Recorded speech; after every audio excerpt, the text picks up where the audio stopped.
what is the Oh, I know.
You guys and get my coffee.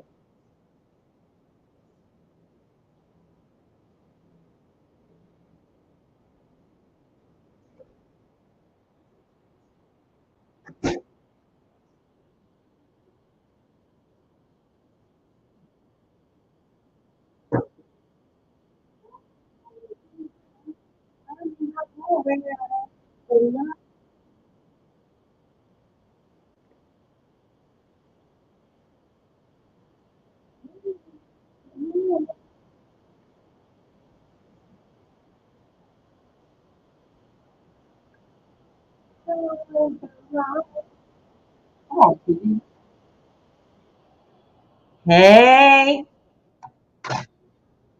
okay, take your time. I'm still setting up something. How y'all doing?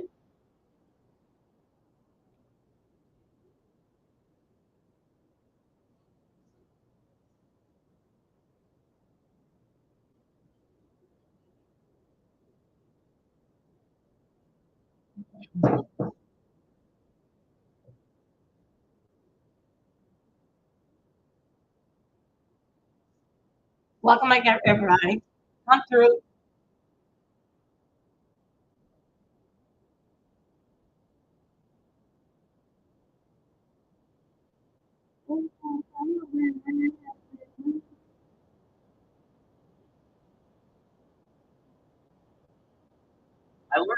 Oh, sorry.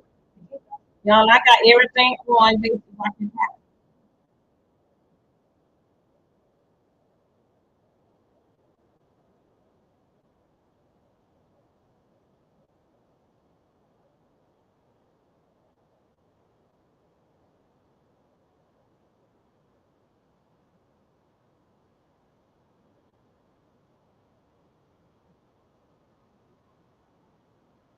Thank you.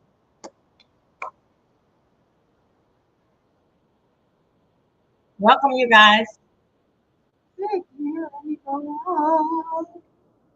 Let me give y'all another song so I can get a couple more people on in.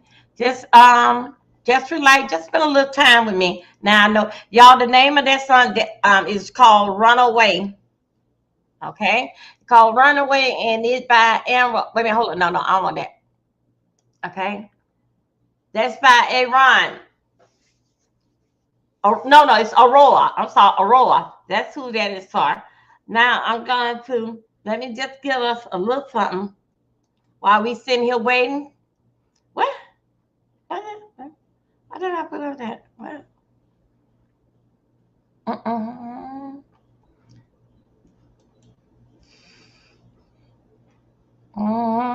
How y'all doing today?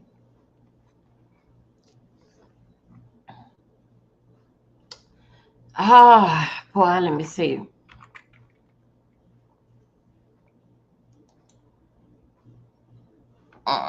That's not it. Hold on a second.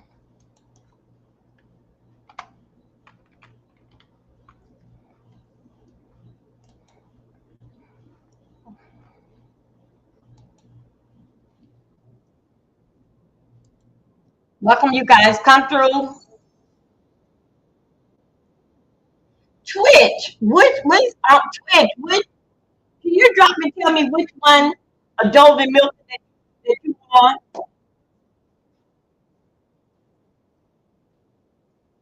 Hey, hey, are we still on the Birdie Watch? And we see right here, this is a little bit longer. I'm gonna get some here.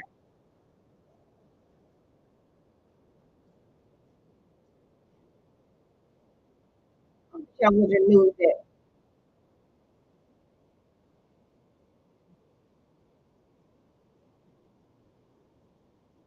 Hey, you guys. Pretty woman. Hey, pretty woman. Tonight is karaoke night. Okay? Okay, write it down.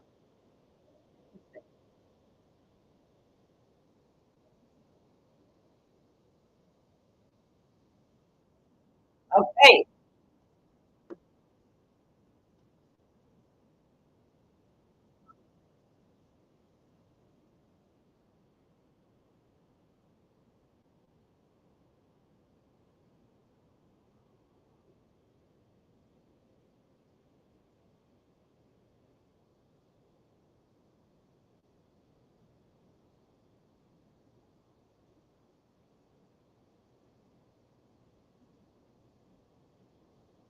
Pretty woman.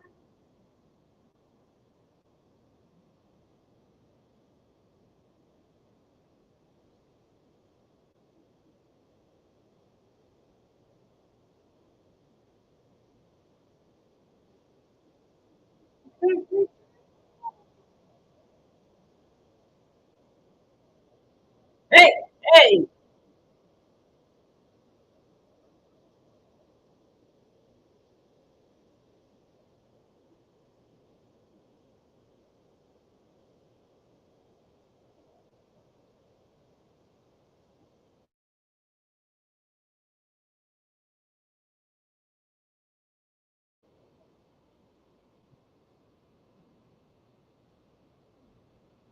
How y'all doing today?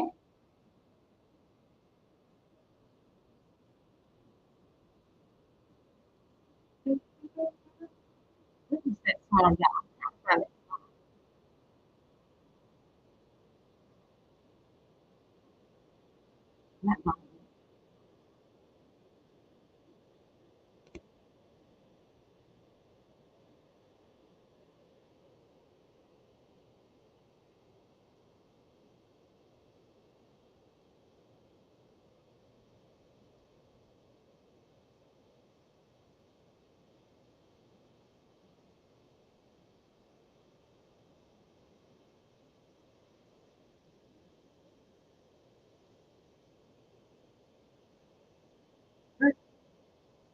How y'all doing this Tuesday?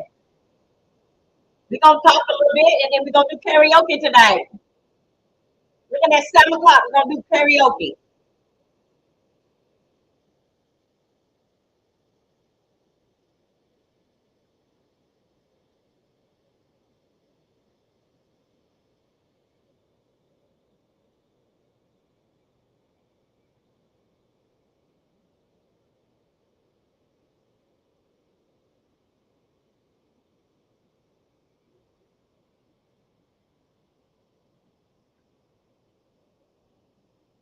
I'll give you another one. How we doing, host? Get your little warm up.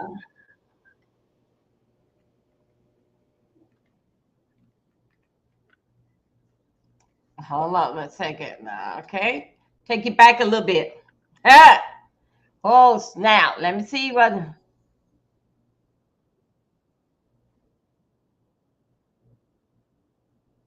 No,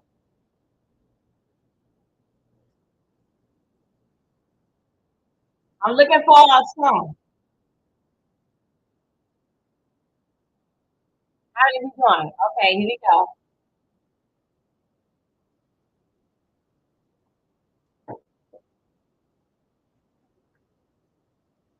Okay.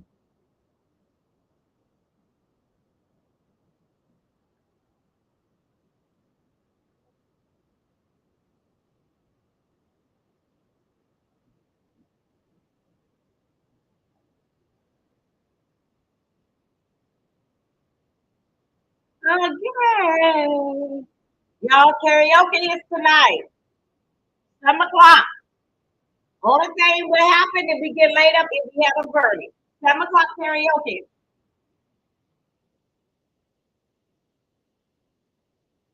I gotta get a summer schedule, you guys.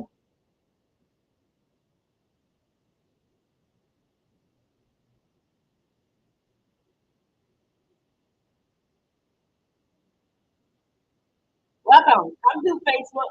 Facebook, I didn't want to thank you. I got to go there to TikTok and thank you also. And support. Thank you guys for y'all support and how y'all been coming through for me. I very see a lot of people on TikTok checking me out. Thank you. I'm finna load up something on my community wall. Then we gonna get to work. Try to wait on for my moderator, but one is driving. She's on her way.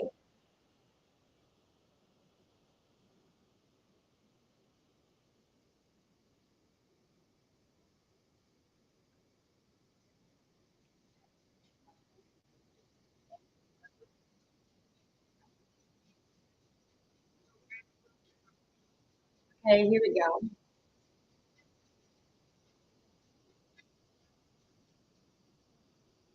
Okay.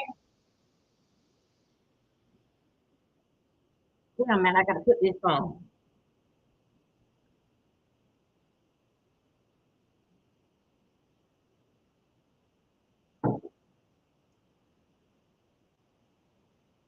Okay, let's go. Let's go ahead and get started.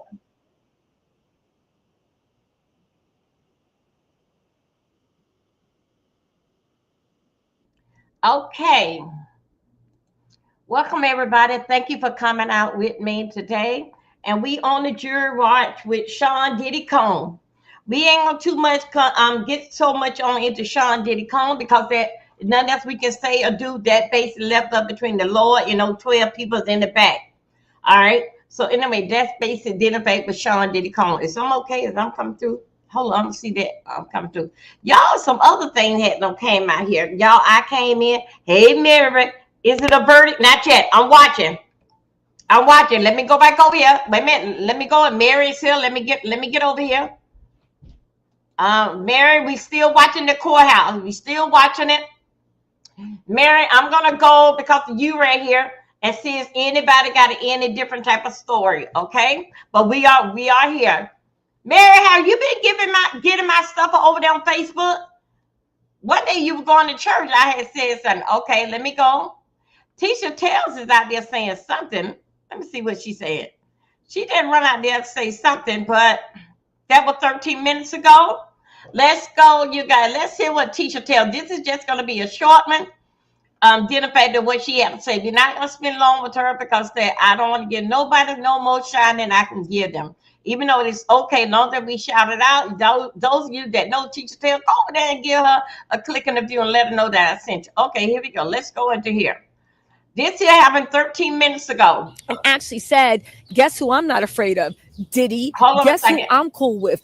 Diddy. But she couldn't. She wouldn't. Now ask yourself why. As much as they want to talk about, oh my God. Let me see. Hey, what's up, guys? How y'all doing today? Well, baby, if your name is Gina Hun, you are not beaten the Use a Big Dummy scandal of 2025. No time soon. If you guys don't know why we're looking at Gina Han sideways, Gina, what are you doing outside of Whole Foods giving interviews? Now, the prosecution, I will say this. I was looking at Maureen Comey and all of them were really crazy when they said Gina wasn't testifying. Because I was like, what do you mean Gina's not testifying? Go grab her. Make Gina testify. But now I see after this TMZ stunt why they didn't want her to. It looks to me like she is willingly Diddy's pawn. It looks to me like she is willing to do anything. Okay. I get it. Okay, let's go. Let's see what we got. I told you I'm not gonna spend too much time on these people on these other content creators.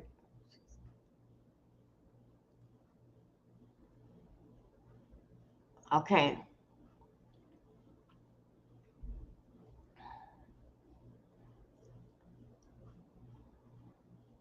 Hold on a second. Wait a minute. No. I can't go that way there. Let me go back. Hold on a second. Let me go back here 1 second. Where do I want to go with this here?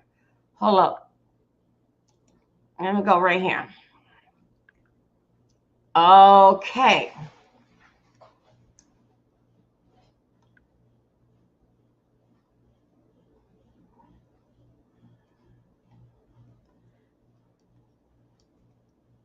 Okay, here we go. The one thing we know, the one thing we absolutely know is that he's not acquitted on all four. Okay, that basically is happening on TMZ. I'm not gonna be nosy too much on that stuff there, but I gotta put something up here as that we are watching the verdict. Okay, I gotta put something up there. One is and one is sex trafficking. Correct. So if they are debating and talking right now. That is what's going on now. That's over at TMZ.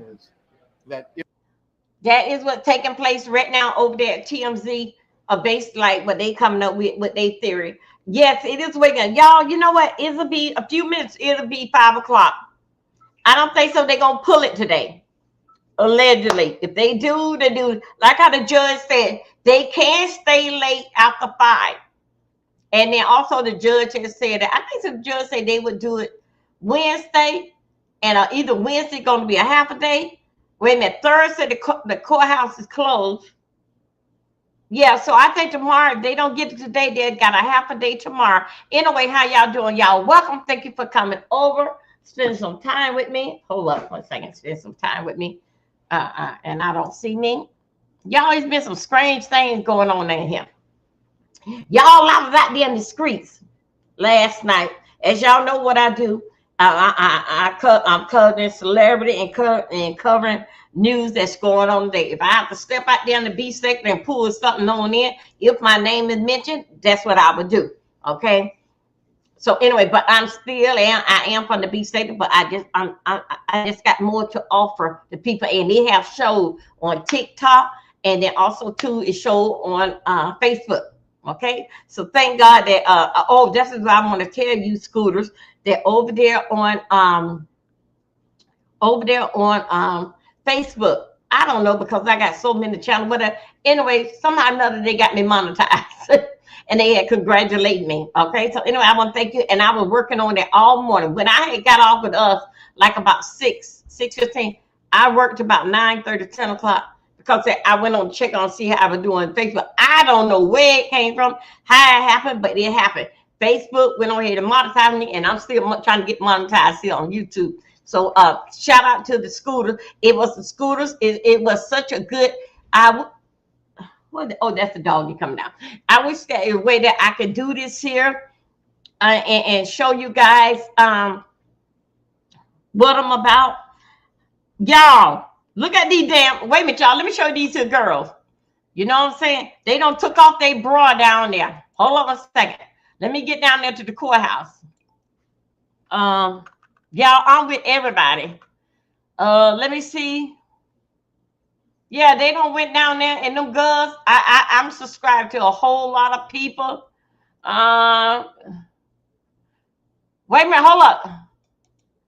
Hold on a second. Let me see what they're saying. Y'all, this is us right here. Hold on. All right, let me show y'all. Okay. He said they leaving. Maybe they're leaving. Maybe they're not. I don't know. Yeah, over there on Facebook, and I'm still ready over here. Y'all, come on. Those that haven't subscribed to me, please subscribe to my channel. Get me monetized on YouTube. All right, I'm gonna mute the mic real quick, y'all. Facebook have it. Somehow or another, I hope that I can watch it. Can able to show y'all what the Facebook sent me. I didn't know how long it was there. I didn't know it. Welcome to the new sector. The y'all, I don't know what they're doing over there. Y'all, let me I gotta do this for Yolanda. Hold 1 second, y'all. We gotta be nosy.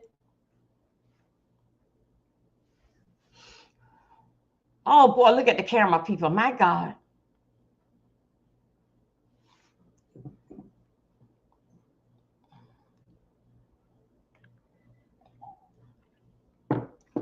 Y'all, I am with you. I'm following Nika at night,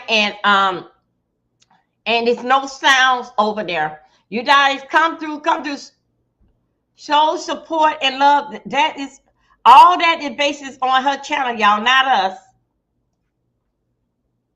That's on her side. That look, oh my God, Lord Jesus, if this is Oh my God. I hope that.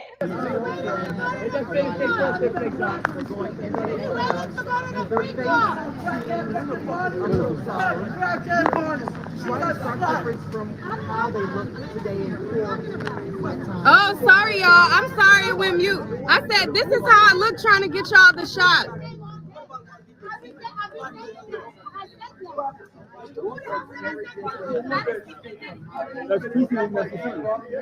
I'm sorry, y'all. I'm sorry, y'all. Okay, Yolanda, I got it for you. Christian, Justin, and some of his the last kid's baby mama just went in. Child, ooh, it's intense, y'all. It is intense. Y'all, I think they're gonna do it today. This is in the afternoon, so the boys just came in. Lord, I don't know. It is intense. I'm sorry I accidentally went mute, but hopefully you guys could have still saw. The family is in there. This is crazy. Whew. Come through. Oh my If you have not subscribed, please subscribe to me. Oh my Lord. They aren't kids, they're his kids. You're right. They're not kids, they're his kids. But as long as y'all saw them going in, that's all that matters. Mary, they come and I'm over here in the trenches, y'all. I'm in the trenches for y'all. Okay? I had to come down and get in the trenches for y'all because if y'all would have seen the scene inside the courtroom, oh my God. Oh my goodness. Now, I'm going to go back in for a second. I don't know if anybody else is coming in, but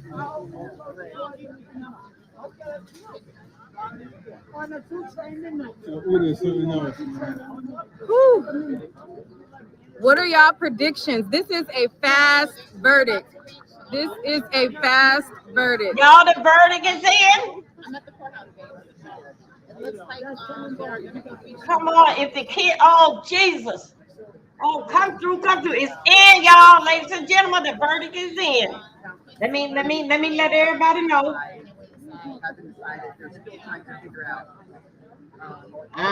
Here we go. Let me get everybody in here. Welcome.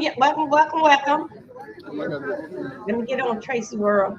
All right, so let's get Uda. What's your thoughts? This is my own thoughts. If it don't flip, it must quit. Critical.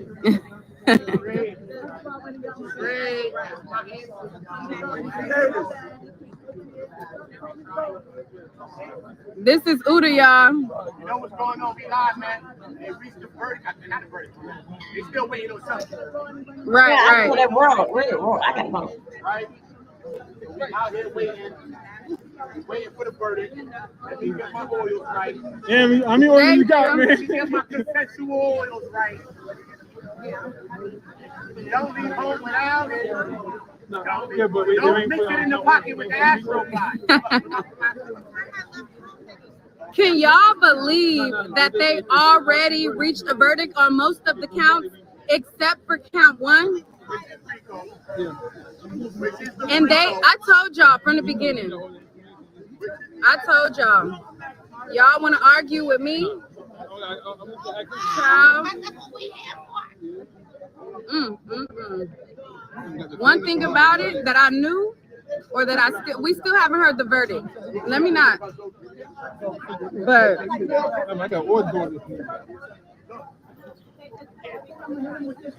what do y'all think? Let me move around, y'all. Let me move around. That's not got this. Oh, slip and slide on that. That's good. I don't know. Because they judge too and get this shit. Excuse me. Oh, sorry. Excuse me. This shit is like Excuse me. Ooh, sorry. The verdict is in. What's your thoughts? Y'all got any thoughts? No? What's your thoughts? I'm up here in my scooter couple. They said they have a partial verdict. Yeah, They have a verdict on all counts except for 1. Here, go. I'm over here at Nika at night. Everybody They're thinking that it's too soon to read it, but that's what they were proposing. Okay, so once you read them Can't out, think as of far my as, you know, damn go back phone, and but I was reconsider, praying. it could take 20 minutes. They Children could come just back and came say back. we're done. They just Correct. over Yeah. here. Correct. That's what's going to happen. Correct. Just waiting now for Yeah. the charge. Yep. I'm sorry, you know. Let's get some more reactions, y'all. Call me. Let's get some more reactions around here. Okay, let me, Because I'm trying to get everybody. You guys child, are calling. I gotta call every y'all come it through, come is through. Don't hide from me, intense. baby. Come on through. You know It you is like me. Come on intense. through. Tell them, Mary. Come on, you like Yes, y'all. Come on yes, through and give me yes, a quick yes, review. yes. I I'm never glad I come on stayed. in I'm here. glad that I stayed, y'all. I'm glad that I stayed. I'm glad that y'all encouraged me to stay. That moment, just looking at him with his attorneys, them creating a circle around him, consoling him, giving him a prep talk, the worry that you've seen, it was like nothing Oh my ever before. God. Like since I've been here and they've been deliberating, anytime they come in and they have a note, they come in, they're calm, they are, you know, you could tell like deciding what they are. But guess what? The prosecution, they don't have not a worry in sight. Now, let me set the stage for y'all on what just happened in there. So as soon as everybody start coming in, all the prosecution have the first front row in the courtroom, right? So the prosecution all have the first front row in the courtroom. They all are seated in their seats, not a worry in sight. So I'm like, okay, the prosecution is chilling. Now, when the defense came in, they were pacing. They were nervous. It was evident. So I'm like, wait a minute, what's going on? Because what could the note be? Because they hadn't told us that a verdict or anything had came in. So I'm thinking, what could the note be? Like, I'm like, whatever the note is, has them worried. Okay. Then I start seeing his other attorneys come in. Then they brought Diddy in. Diddy walked in like he was crippled almost, like, you know, like a fragile old man walking in or whatever. So then he went in and he was standing up and he was like shaking his head.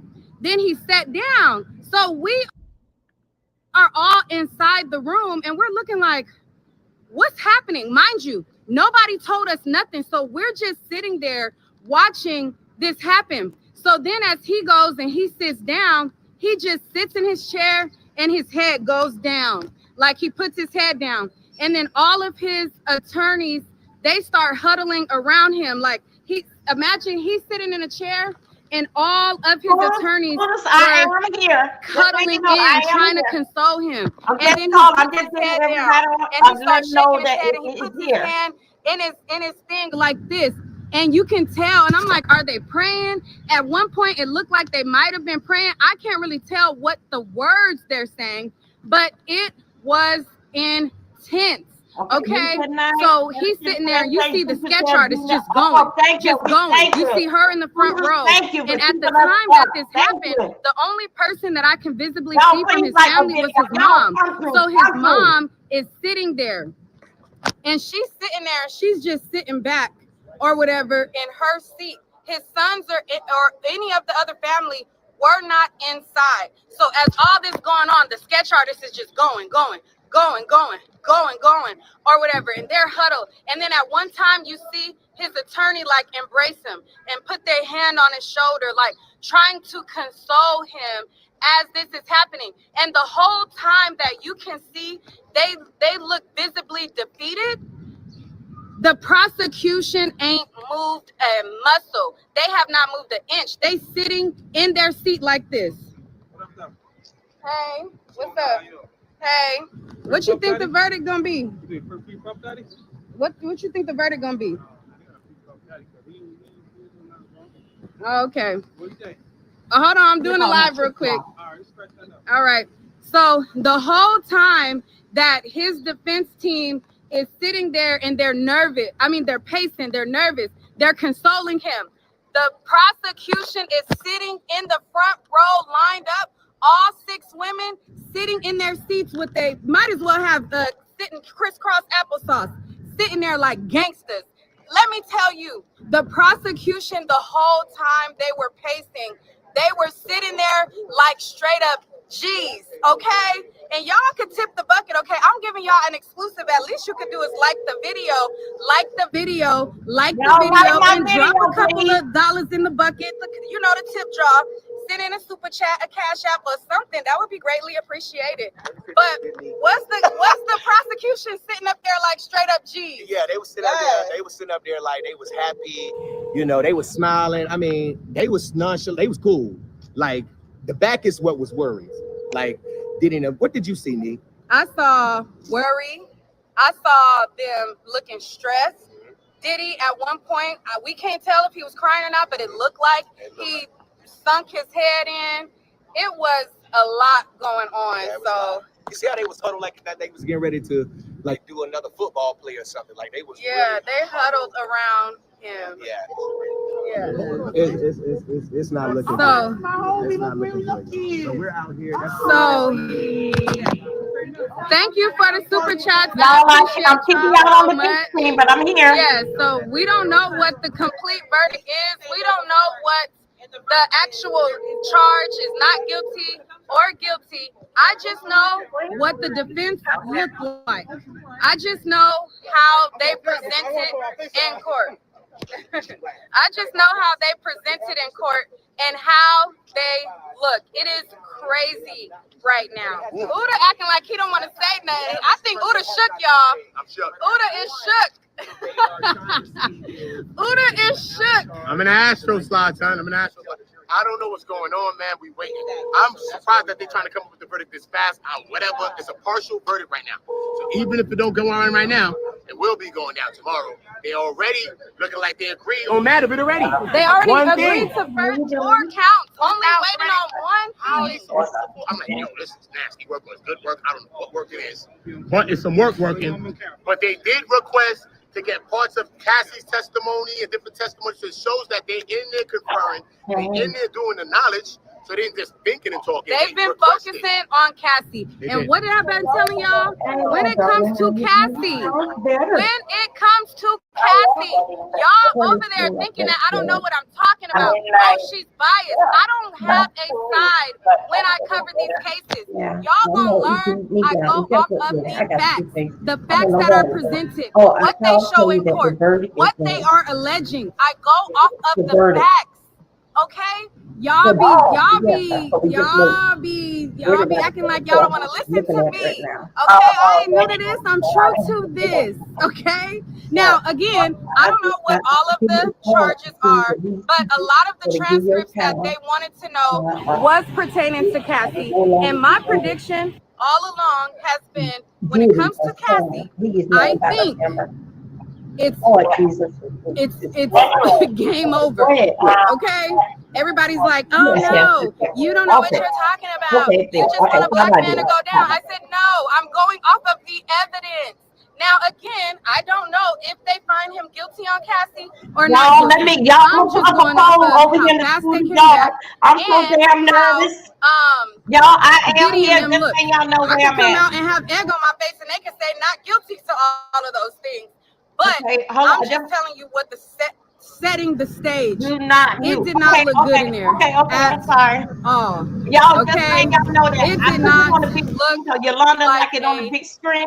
How you doing? What is your thoughts? What were you thinking when they that's why they first said that it was a verdict? Can you explain where Diddy was, where his lawyers was? Explain to them what I am here, y'all. From what I heard, I was in the courtroom. Oh, I thought you were in there. No, I was outside the entire day. From what I heard, you know, he was dressed conservatively in that same kind of like sweater, very mild, not like a super masculine outfit, and not reacting that much, from what I heard. But you know, at this point, I don't think they've read the results yet. No, they haven't. No, so it'll be interesting to see what the actual results are. I think it might lean towards guilty. He was definitely getting a reaction. But I think the results are it might be guilty because otherwise I think they would have punted it until like post 4th of July, in my opinion. So the fact that it was not quick but not long either is a good sign for the defense. You mean the prosecution? I mean, it's a good sign for the prosecution. Yeah, exactly. It's a good sign for the prosecution. So again, if it's relatively tight, 2 days, that's not that bad. you know, you want to get it deliberated on in like 1 or 2 hours. I didn't even but know. Still not bad. I didn't even know, but like now, I got I thought by like I 4 didn't o'clock. even know, man. Yes. I thought by Wednesday. So I don't know was what's gonna happen. I surprised. don't know how I'm these like, shit. the girl I behind don't me even know was when freaking it out. She was happened. like, "Is it a verdict? Is it a verdict?" I'm like, Yeah. chill. I don't think so, not yet. And then, yeah, But you don't then know the more intense it got, the more like they started to console him. Wait a I'm minute, like, there is a it YouTube might be a channel verdict. Diddy walking Yeah, free. well, you've So- been careful on this, and I appreciate that. Yeah. Because all Okay, these AI okay, videos okay, and all thank this you. misinformation, You gotta be careful people what we saying do. they know when they don't when really we know. see the crowd. So, you know, you've been responsible for that, and I appreciate that. You know, that voice is needed. But at this point, we just don't know that much. Right now, they out there saying a lot of people that did. But we don't know if it's guilty, not guilty. So just like you know, Correct. all Correct. you Shout out people to your channel that- again I for appreciate the that. Thank you, Josh Landisman, DODGE. I don't know. I don't know. LANDESMAN. know. I'm a big fan. Nika and I, congrats on being on CNN. Oh, thank you. I am doing So honored something. to be on your channel. Oh, You thank work you. hard, though. You still ain't want Myself. to. I am. You're like I'm a celebrity at this point. That's funny. That's So funny. yeah, and I appreciate you being responsible. Oh, thank That's you. what it is. That's what a journalism does. That's what Yeah. a journalist Let me put this does. on the Like, it's poll. never rushed for the information if it might be wrong. It's double checking, getting those sources. So, and I used to be in local TV news, so Oh, I see okay. people who like could do it right, and I see people who could like really mess it up. And Yeah. you follow that code, Right. and that's Thank important. you. So congrats. All I right, appreciate. thank Keep you. up the good work. Hey. Yes. What's your I'm thing? from RTL News. I'm from a European broadcasting network, and we cover the American news for our European audience. Oh, okay. Can I give you this? Yes. Do you want me to clip it on? Or? Just hold it. If you Okay. want to. I'm just curious, like what you're doing here, and Okay. So hey, I'm here all the way from California. I flew in just to that's cover the Diddy great. trial. I That's was great. shocked that so many charges were being thrown out there, and I wanted to hear everything for myself. And I'm just shocked that the verdict or partial verdict has come in so quickly. all right. I would just like to know, like, you're basically an influencer about the Diddy trial, right? Yes. So why are you here? Like, have you been here all the time, or what does it look like? Okay. So so my name is Neek. I am a person who covers celebrity news and gossip, and I also cover high-profile cases. So not only am I covering the Diddy trial, I've covered several trials before. This is adding to, I guess, my trial resume.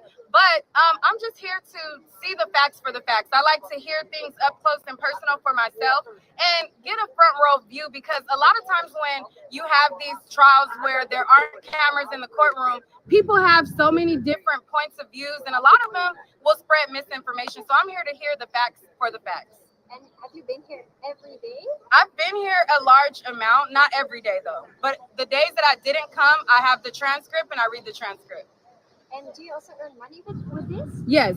This is my primary job. Yeah, can you tell a bit about that, shortly? Yeah, so I've been a content creator for over 8 years now, and this is my bread and butter. This is what I do to take care of myself and my family, and it is a new lane. Like, this is new media now. Like, a lot of times people would go to the television for news, but we're here, boots on the ground, and we're able to get it to people a lot faster. So, And what is so special about this specific case?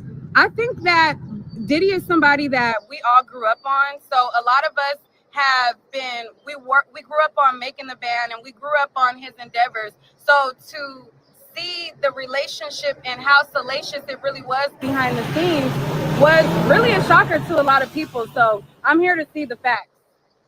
Cool. Thank you so Thank much. you. Can I shoot some? Yeah, that's fine. Right? Yeah. All right. Thank you. Are you live now? Yeah, I'm live now. Yeah, All right, what you does guys, that word called? I'm gonna definitely go back in there to Not check out guilty. what's going on. If you guys What is have the not other seen word the when they piece can't that look they up the put up on me TV? on CNN, definitely go to CNN.com and type in Diddy. Now, they have a lot of live reports, and this is only for today. For today, if you go on CNN, their front page, I am on the front page of things as it pertains to Diddy.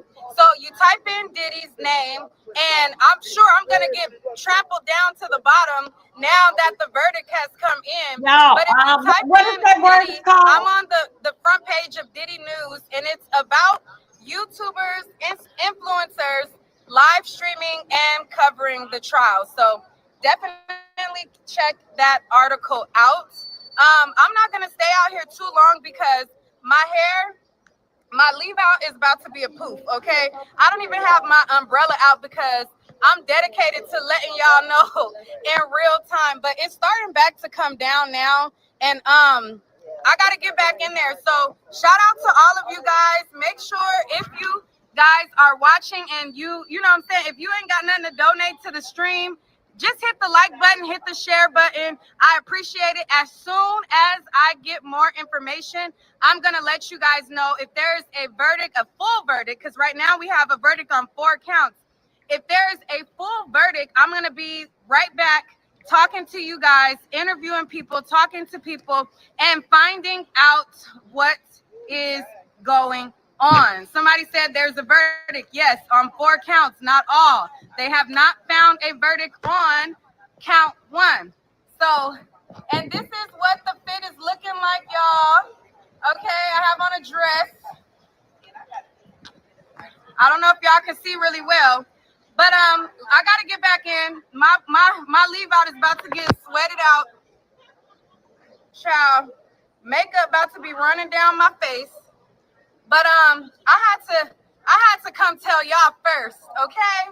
I had to come tell y'all first. And I appreciate all of y'all for rocking with me. I appreciate y'all so much. I'll talk to y'all later. Let's okay, let's just move right along. Okay, let me just move just right along just a little bit to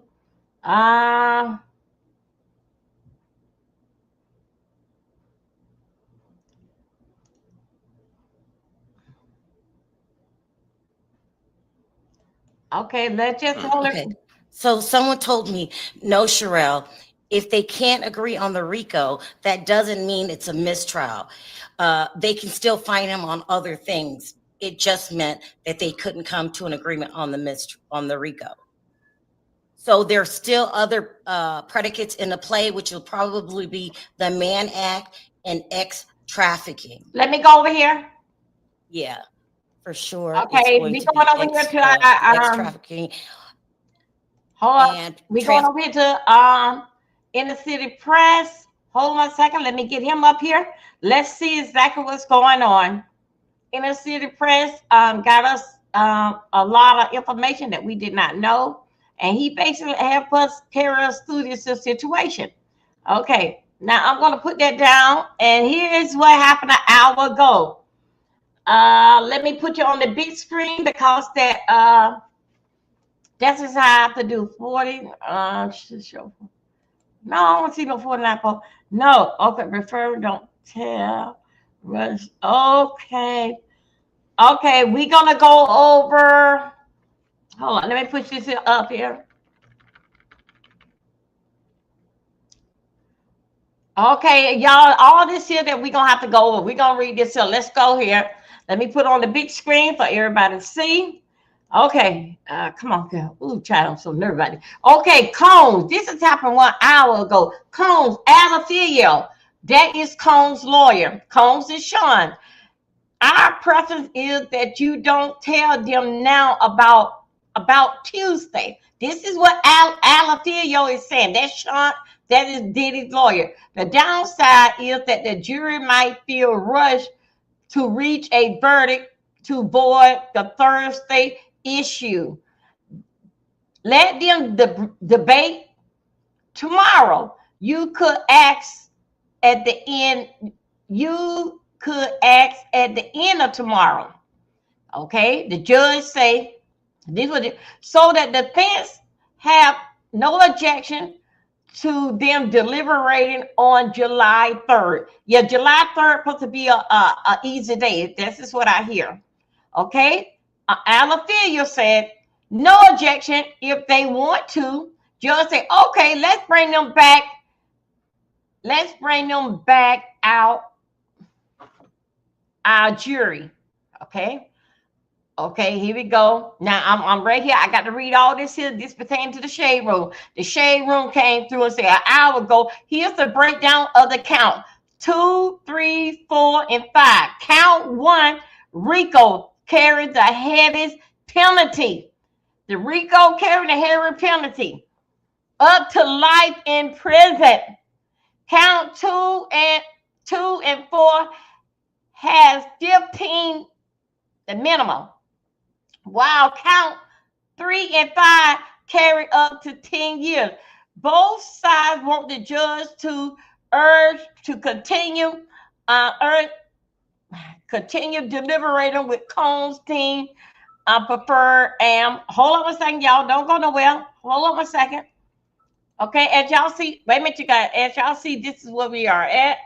We get our news from Inner City Press. Everybody get their news from there. Hold up one second. Okay, let me get right here. Let me put this down.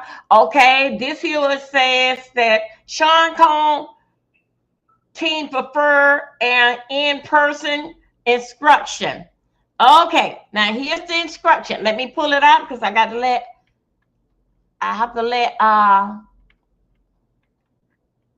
hold on a second. Hold on a second. Let me go. Okay, y'all, here we go. Count 1, racketeering conspiracy. Count 2, remember they got count 2, sex trafficking by force, fraud, coercion, pretend as victim number 1, that's Cassidy. Count 3, you remember they got them on count 3, but they got them on 3. They got them on these. Transportation to engage in prostituting, that was Cassidy. And a commercial sex worker. Count 4, they got them on count 4. Sex trafficking by force, fraud, coercion. That was dealing with Jane Doe. Count 5, I knew that. You remember, y'all, I was the count 5, transportation to engage in prostitution. Now, you know what? Yesterday when I was talking, did you know, you remember what I said? I said, y'all, I got a problem with one of these that I said. Then you remember I told you, I said, this here is, hold up, the jury is on their way into the courtroom. Y'all, we gonna run over there with the jury in the courtroom. Hold on a second, I'm so nervous. Hold up, I'm just so nervous. Where is I'm at? Shoot, which way to go? The jury is going back to the courtroom. I'm trying to get over there. Let's see who I'm gonna go with. This old crazy bitch. Hold up a second. I don't want to go with Teacher Taylor because her medicine probably don't wore off. Wait, let me go up here. Let me see what Razor got.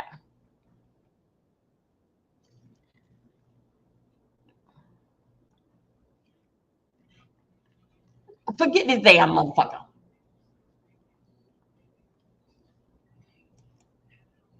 Let me find somebody, y'all, I can follow. Yeah.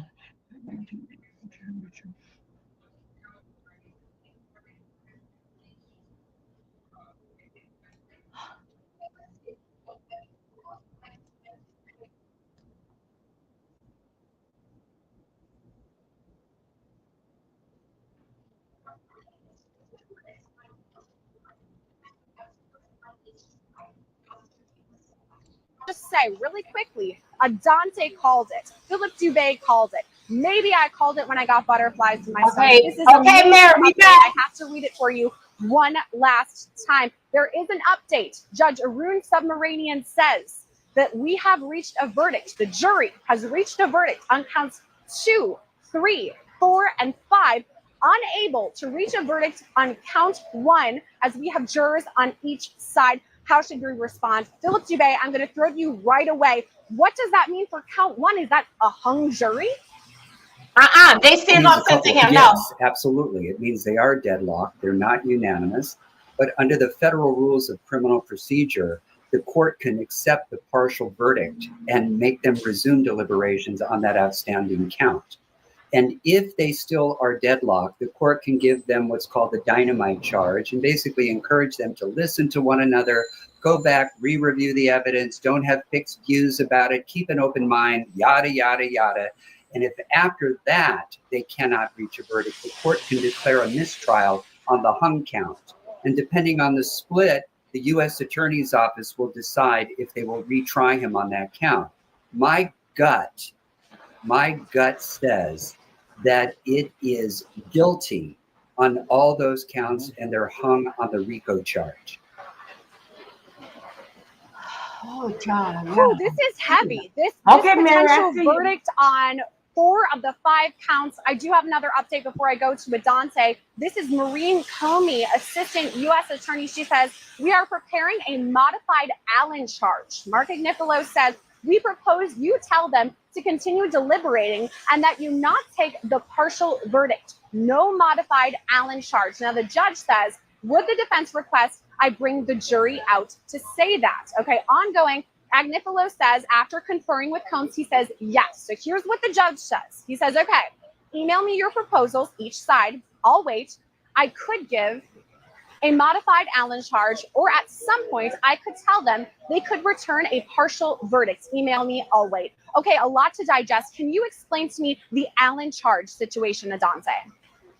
Sure. The Allen charge is, as I mentioned before, that's an admonishment from the judge telling the jury to continue to deliberate, encouraging them to continue to engage in the process, and essentially putting more pressure on the jury to resolve the differences between them. However, as was mentioned by your other guest, if the jury comes back after going back in and deliberating more, and they say, hey, we just cannot resolve this final charge, then the judge will probably let them go and accept this verdict, i.e. The hung jury charge, declare a mistrial on that charge, and then accept the verdict on the remaining charges. And I agree. I think that if you really look at the questions the jury asked around what is distribution? Does it have to include so on and so forth, paying for it and doing things like that? And then they are then asked for the trial transcripts of particular witnesses, right? Then after those witnesses they received those transcripts, now we're getting this in from the jury, right? Saying, hey, we've resolved whatever conflicts there were on some of these charges. In the RICO charge, which to me, and I think many people felt was more convoluted and more of a reach just by normal logic and how we think about RICO. And then the large and lengthy, voluminous charge and subparts to it could be confusing, as was mentioned, to a judge, a lawyer, and much less an everyday ordinary citizen who doesn't deal with the law. So that's not surprising that it's hung on the RICO charge. And I'm sure that's also why Diddy is sitting there holding his breath, because he certainly asked his attorneys, what does this mean? Damn, Jesus. I mean, we talked about this back before we knew that the verdict was in for majority of these, that all P. Diddy, Sean Combs, was doing was staring at the little note in front of him. And I agree, that is very telling. There is now a verdict on counts 2, 3, 4, 5. The one that is a potential deadlock is one that is racketeering conspiracy involving Cassie. So we're going to go through the verdict form in a minute, but I just have to ask once again, Philip Dubé, what are your thoughts about this one? The fact that it's the racketeering conspiracy with Cassie. What does all of that mean?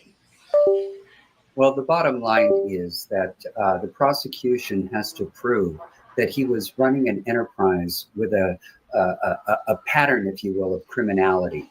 And there is basically a laundry list of various crimes.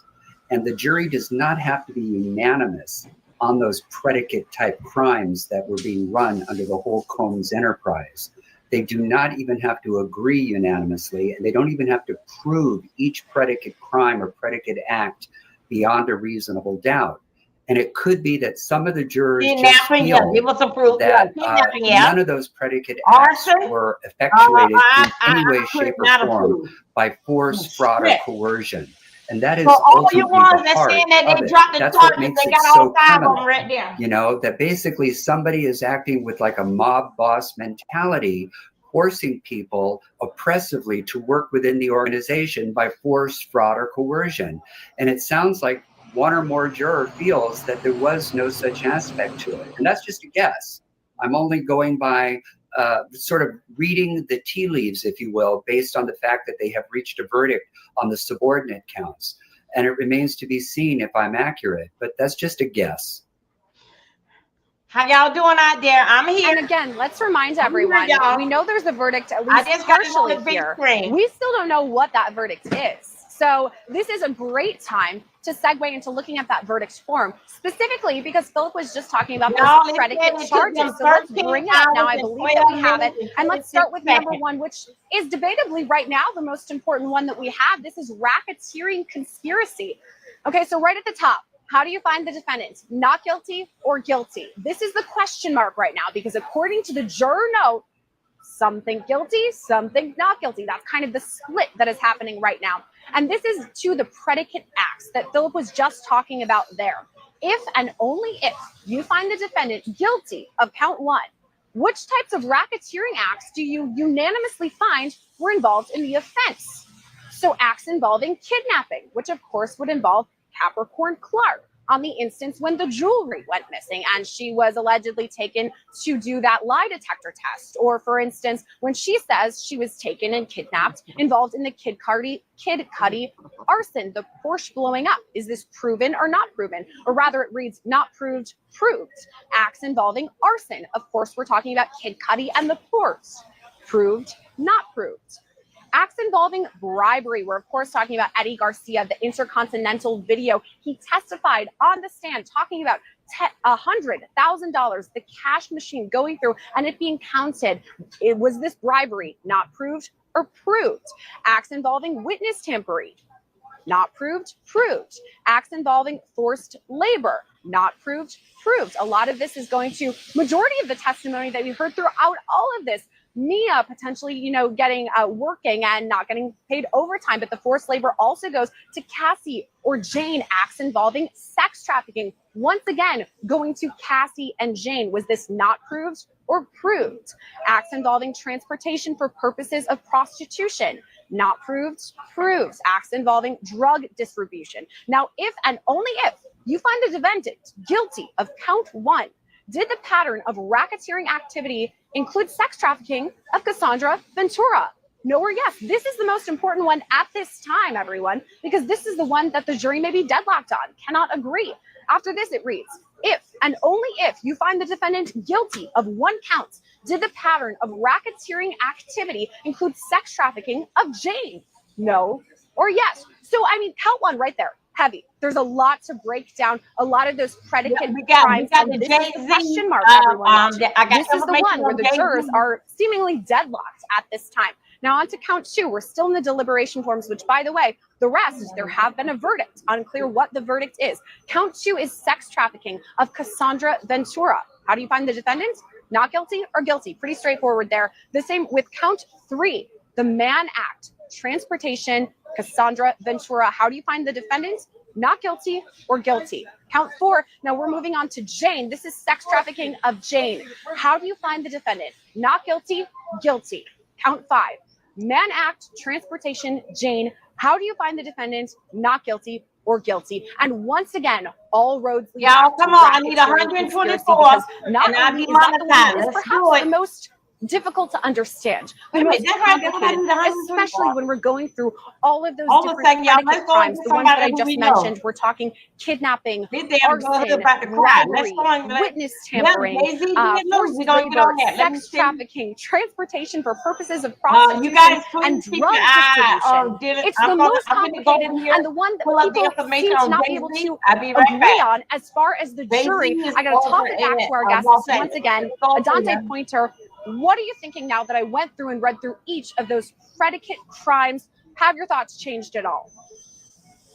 No, not at all. I think it just underscores and proves up what we've all been saying, which is that particular charge has so many subparts, so many different things that a jury would have to answer and agree on, that it's very easy for just a jury to not reach a unanimous decision that's convinced or that's supported by everyone agreeing about any one of those many different subparts. So it's not surprising. I think many of us saw that coming. Now, the other remaining charges, those are much more straightforward. And we heard and we saw that the jury, when they Okay, had here you go. You questions, got they sent those questions let's out take a moment about right here. definitions and things. And the judge simply directed them back Okay, to those jury let's go instructions. right here. So I think that's why Posting you're going to on your see community that there wall. was the Okay, unanimous to verdict Jay-Z. on those other Okay, charges, hold on a but they second. weren't Let me able get to us agree over here. with one Y'all, we got on a the little RICO stuff in Act there. I because think there's so that just so maybe many that I'm subparts, gonna put on the and it's big hard to get screen. many Anything people with to Tennessee agree Press. on what you want to go for dinner, where you want to eat for dinner, much Let me less put that 9 on different subparts. pause right there. We're gonna go back over here to Inner City Press. And let me bring this up a little bit. We still got our eye on when they come out. Oh, okay. This is what's going on. Let me get you here. Come on. Shoot, hold on a second. Here, wait a minute. Hey, Brooklyn Mom, boo. Thank you. Brooklyn Mom, I'm trying to get monetized. It won't be long now. Let me see. Though the court are closed right now. It's 5 at baby. The court, if I'm not, no. They would get the verdict. You would get the verdict. Manager police, baby. And right here to the courthouse. Okay, yeah, you're on the courthouse on the wall. Okay, yeah, but what happened? The judge had said yesterday if they want to stay a little later. Let me see what he said that they can. That was yesterday. That's what the judge had said. But let's see. Wait a minute, hold on a second. We got Inner City Press. He's in there. He just dropped something in here for us. Okay, here we go. Let me bring it out a little bit for you guys. Inner City Press. First thing, Channel 2 News said the jury reached a verdict on 4 of the 5 in Diddy trial. Judge indicated they will keep deliberating. Click on to read the full story. Okay, y'all. Okay, I go back to that in a few minutes. Okay, now it says that this is what happened an hour ago. The judge say, all rise. The jury enter in. Judge said, welcome back. I received your note that you have reached a verdict on count 2 through 5. I ask you to continue deliberating, deciding, and weigh your representation. I think that was the opinion. Dispassionate and follow my instruction on the law. Okay, so just letting you know that is so far. So Brooklyn Mom, he said that they were gonna stay in there yesterday. Tom Trust, they got him on RICO. Damn, man. You know what? I wish so, but okay, y'all. So as we know, this is what we gonna keep on. RICO mean life. The other one mean 15 years, one mean 10 years. Hold on a second. Yeah, the judge has said I will let them stay in. I don't mean to say it like that. Let them stay in there. Okay. This is going on from, oh my God, Jesus, my God, today. Here we go. Let's go right here.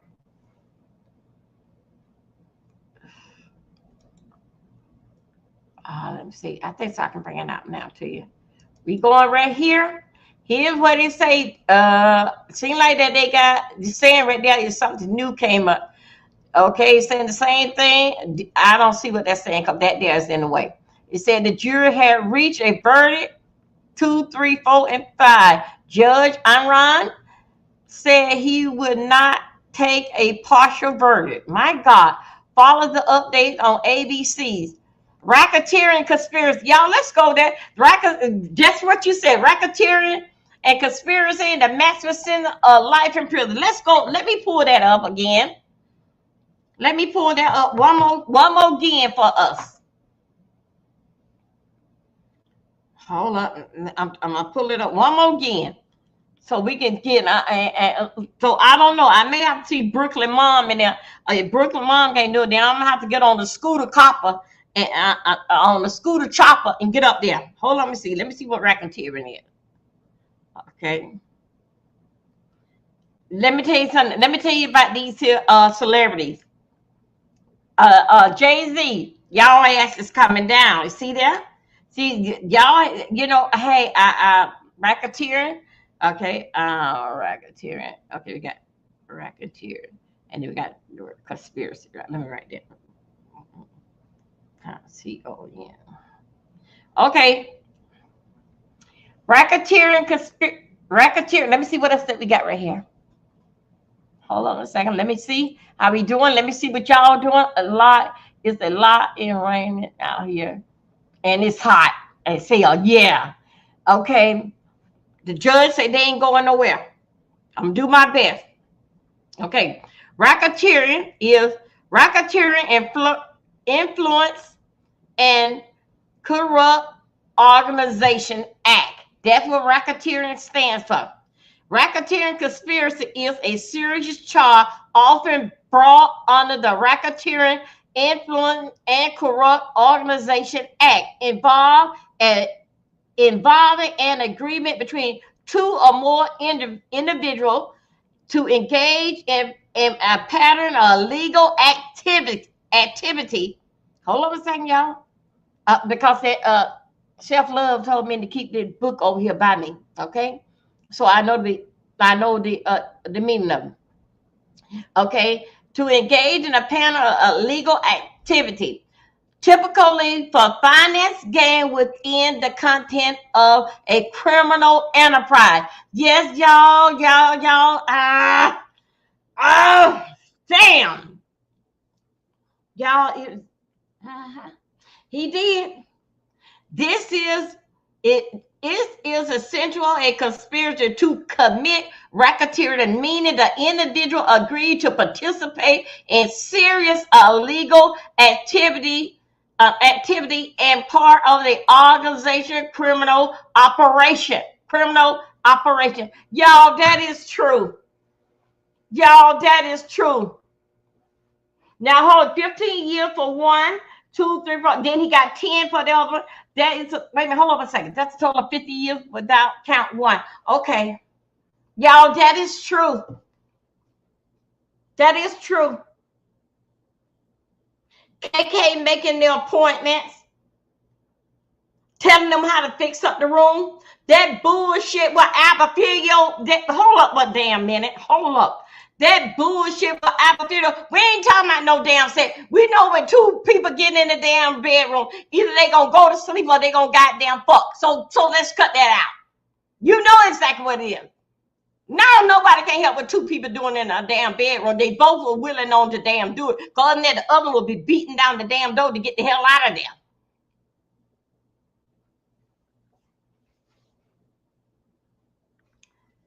Jane Doe, not Jane Doe, that goddamn KK ass. KK been with Sean Combs for 12 years. You mean to tell me that for her to say the way how Sean Combs like everything done and cameras everywhere and all this goddamn bullshit? Know what he want? Cause you know what, KK? You regular bitch. Cause you fuck Sean. You. All of y'all, even that, what are that? Capricorn. Capricorn was living in the house. She said she seen a dark shadow came across her, got on top of her, and pulled up her dress.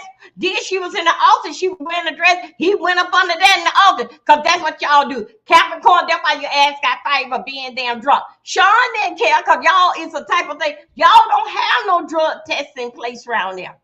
Before you work with us, you got to be drug tested. Y'all don't have that. All of you were a bunch of goddamn gangbangers. Cassie, your ass don't get no damn pass because of your ass pulled out. Because you remember what you told that damn man? Oh, I will have you. I will have somebody 86 you.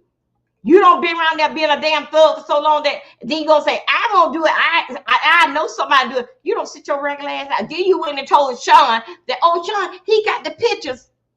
You know why you did that? Because you know Sean would take care of it. Sean would get it. Because you know Sean is a violent man.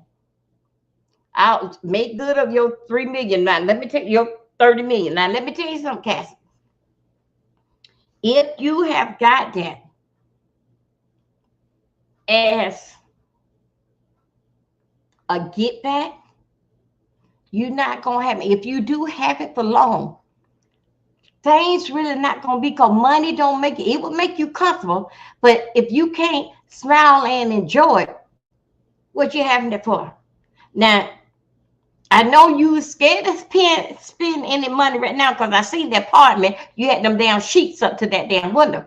And I feel sorry for but that new baby coming in there. So, okay, so we got that. We got that. Okay, it's good. We got that. But it doesn't matter. Even you work to have money left over. Okay, yeah, we got to talk about that bill of Trump. Yeah. We got to talk about the America. Yeah, it's plucked. Yep, you're right. We're going to talk about Trump some too. I was in on that too. So, Cassidy, congratulations. Congratulations to you ladies. Blessings to you. My prayers and wishes to you guys that you don't get back in this again. But let me tell you, Blake boys, see what happened when you get somebody darkening your own goddamn skin. Majority of them on damn fed and prison. Ask them about the woman who they were with. It gotta be, especially when they're a black motherfucker like that damn boy over there, that damn Diddy boy. What the hell are you gonna say? It always was somebody with light skin on his hand. We gonna get down to now, y'all. I did tell y'all that Inner City Press had sent me an email yesterday because I was sending him in question, and he got back with it. Yes, Janice Cohn asked into something, but Janice Cohn asked because she put the company name in her name. She got to take all that. She got to take that did in fact with the bad, but with those. What them boys called? Making the band, New Boys on the Block, whatever they is. She is sued and all that because she put her name on those folks. So let me get back with you. Let me tell you, my black boys here. Y'all always want something lighter than you hanging on your damn arm. You would do any damn thing to get those light skin and those white damn bitches together. But us as black goddamn woman, what the hell do you do to you come back for we to bury your ass? Yeah, they said that it's gonna be, I don't know it's gonna be a trial, but they did say something about who said she was gonna teach us back. Let's go back. Hold on a second. We going back out in the streets, y'all. Let me go back over here. Okay, here we go. Come on here. Okay, here we go.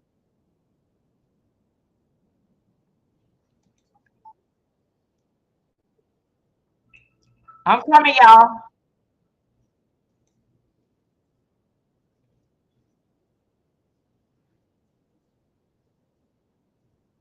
Yes, they better cry. This ain't nothing to play with, girl. So sad. And then I said, wait a second. No, you because was dancing in the rain last the goddamn only week. person that caused this, the only person behind this was Diddy. Not the people demanding justice, not the people saying you can't use people's party favors, not the people that said, you know, all these key stories about putting roofies in champagne and giving girls a special champagne. This is illegal. That is great. It's illegal, right? Mark Agnafilio saying they used the oldest defense in the book. He raped me. Mark, well, how about Diddy's about to get the oldest case in the book? You are guilty. So again, what ended up happening, right? It's not guilty. Oh, also the jury, when they walked out, usually when the jury walks in and out, I'm not saying they're smiling at Diddy. They would never do anything in that proper, but they seem just like loo, right? Walking and walking out. When they were invited in, because they said that the jury is deadlocked and they cannot decide about what to do with the verdict, the jury came walking in and they were walking in looking guilty as a mug. They were walking in looking like people that knew that they just sentenced a man to jail, that he might actually die there. Again, maybe I'm reading too much into the body language, but the jury looked very, very, very guilty. On top of that, there was one juror that in my mind has seemed very not, hey, how are you? Yeah, go ahead. Sorry. There was one juror that in my mind, I thought looked very, very pro Diddy. I always thought I'm not going to say who they are, but they were always very pro Diddy. This time they came in and they came in looking angry, but sad at the same time. They came in like this, almost looking like they wanted to cry, almost looking like they had no choice, almost looking like they tried their best to roll out for somebody that they may have thought was innocent, but at the end of the day, they had to decide what the law is. Now, there is a chance that they already said Diddy is not guilty for 4 of the 5 charges, but judging by the way they all walked out, They had solemn expressions. They looked guilty. They would not look even in the defense's direction. They only went and they sat down and they actually looked sad. That does not look like people that are going to send somebody home. Do you see what I'm saying? Do you see what I'm saying? Right? This is crazy. So anyway, let me get into what happened. You guys, oh, also, let me read you this, right? Because I was talking to, have a good one. I was talking to one of my friends, and they had some legal, and they had some interesting thoughts on this. I wanted to read it to you. You guys, it looks like Sean Diddy Combs is going to jail, possibly for the rest of his life. And judging by the way the Combs family, the defense, and Diddy himself and the jury was acting, that 4 out of 5 counts, they already decided it's not a good thing. It is not a good thing. Now, the judge did ask, all right, you guys, what are we going to do, right? The jury said that both sides cannot decide on the predicate acts. The predicate acts are the underlying acts. Remember, we talked about that? RICO is the case. The predicate criminal acts are the eggs, the flour, the baking soda, the sugar. Without that, you cannot have a RICO. Now, here's the thing. You must find that they committed some of these underlying criminal acts that are committed under the RICO. However, when you decide that, it must be unanimous. So if I say, yeah, that mofo did bribery, but I don't think he did trafficking. And another person says, well, I think he did trafficking, but I don't think he did arson. You see what I'm saying? All 12 people have to agree he did arson. He did sex trafficking. He did robbery. Now, here's the interesting thing, which makes me a little nervous. Again, judging by their body language, they look guilty. Judging by the body language, it looks like they convicted guilty on at least some things. But think about it. Those counts are, let me pull up these documents for you to see 4 of the 5 counts. Count 1, 2, 3, 4, and 5. Let's get into this because this is the only thing, right, that actually makes me feel very, very, very, a little bit worried. Not much, judging by their body language, but just a little bit. Let's look at the verdict, the official blank sheet verdict, right? If you find the defendant guilty of count 1 RICO, what type of racketeering acts do you unanimously find were involved in the offense? Acts involving kidnapping. This is what they couldn't decide on. Acts involving arson. Acts involving bribery. Acts involving witness tampering. Acts involving forced labor. Acts involving, sorry guys, I'm fighting with the wind. Acts involving sex trafficking and acts involving transportation for purposes of prostitution and acts involving drug distribution. Okay. Now, okay. So that is for the RICO. Okay.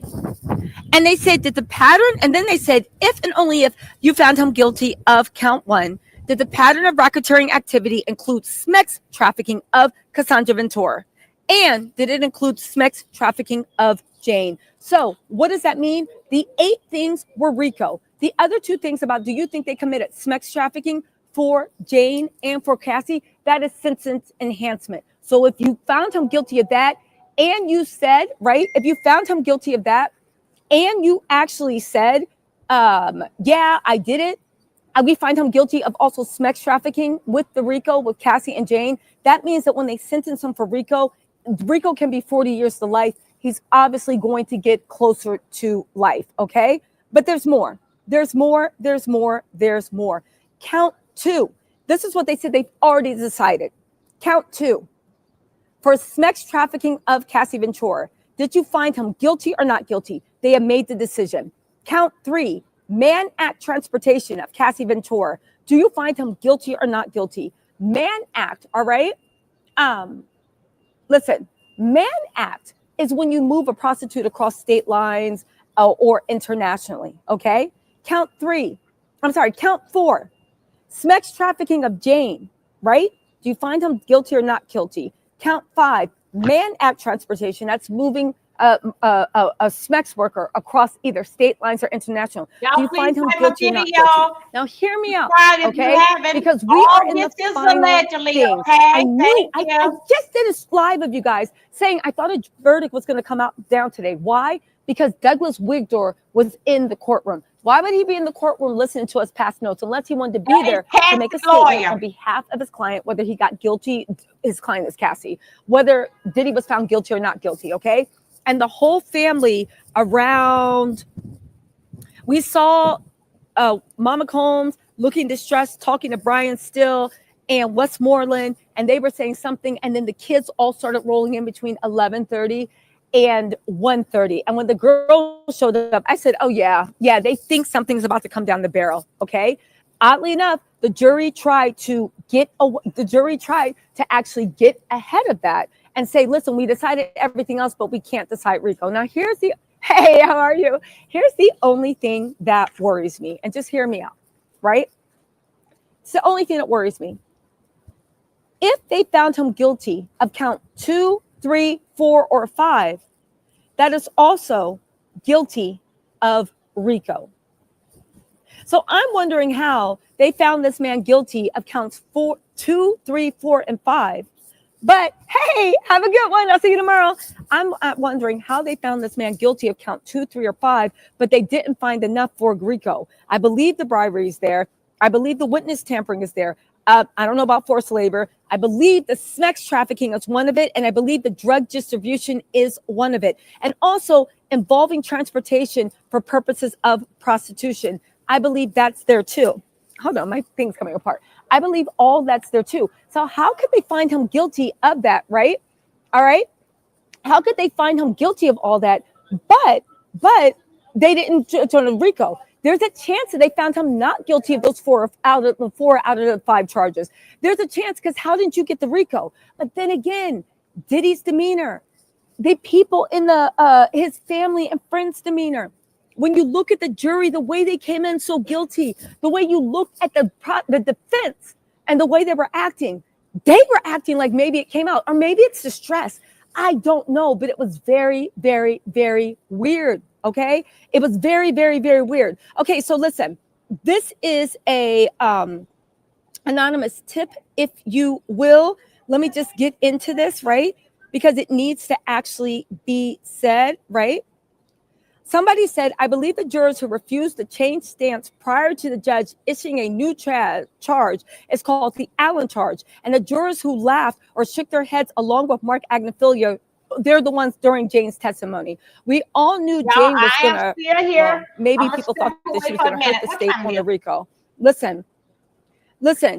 So some people think that the jury is too pro Diddy, right? They said the number one takeaway is if the jury comes back after the judge gives the Allen charge, then we want a deadlock jury. Now keep this in mind.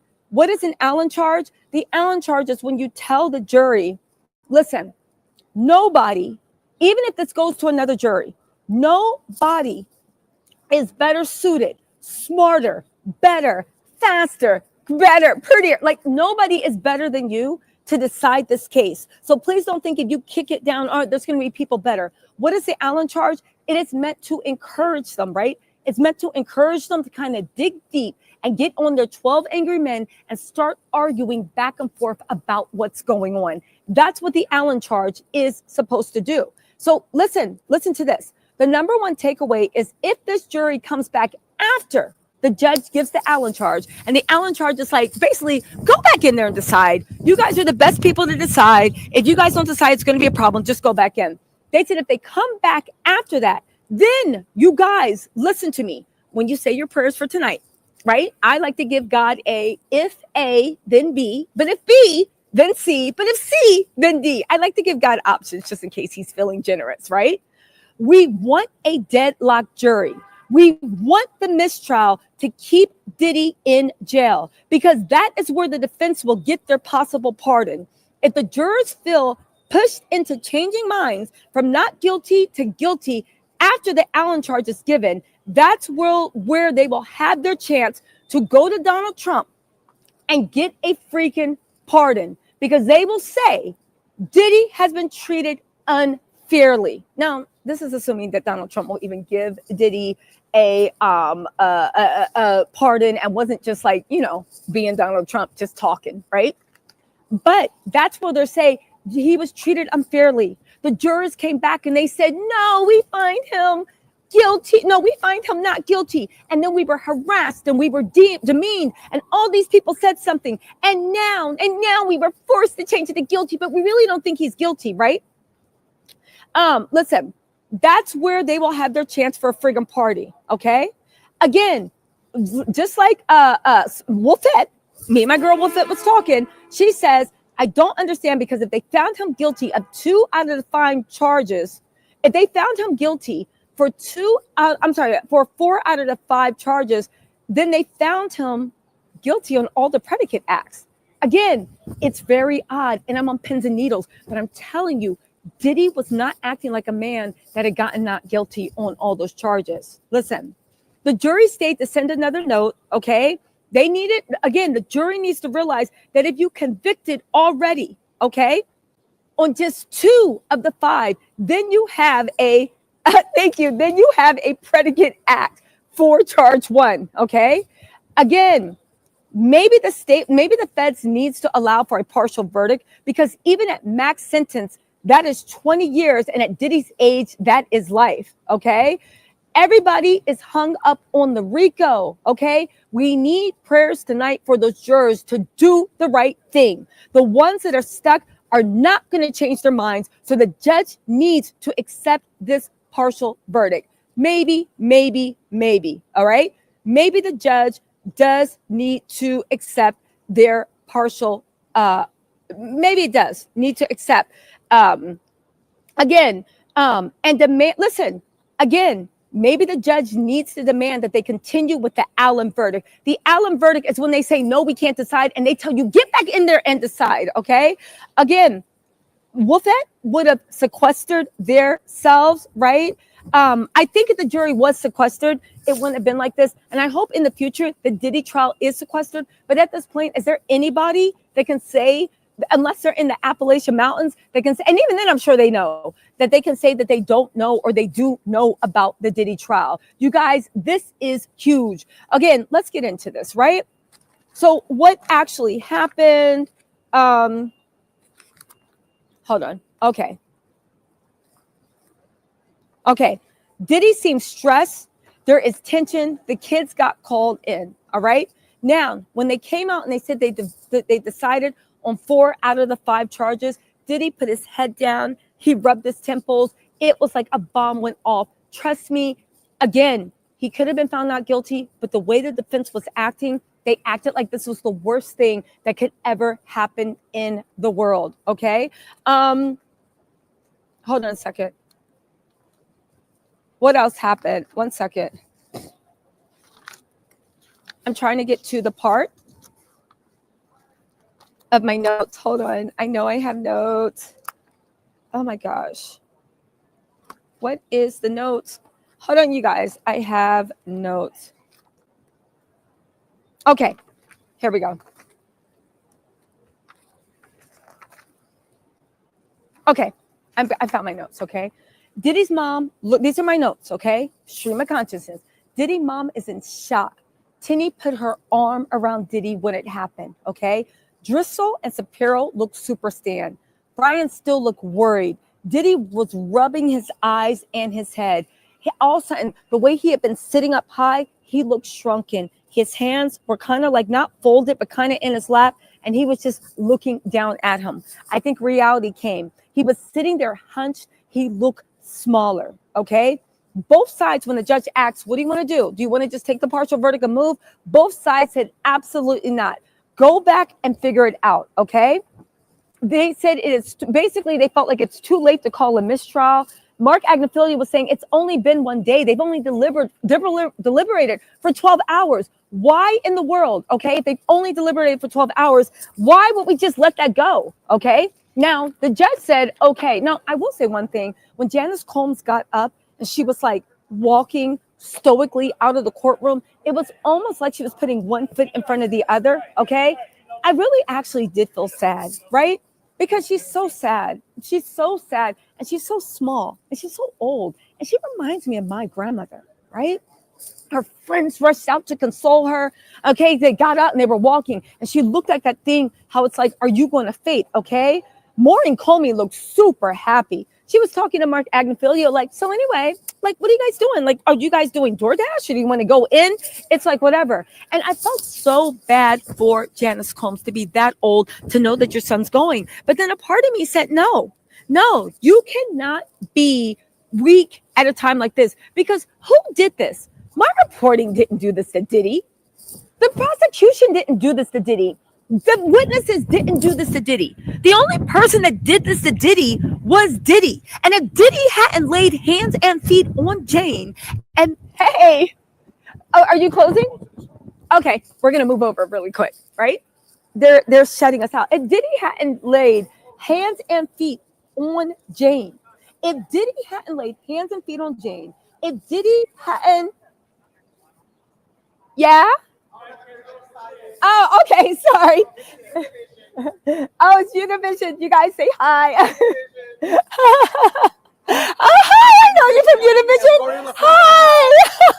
It's Univision. Oh my God. Yelena from El Gordo y La Flaca. Yes. Wow. Hola. Look at that. Hola. Yelena. Yelena del Gordo y La Flaca. Oh, wow. Hola.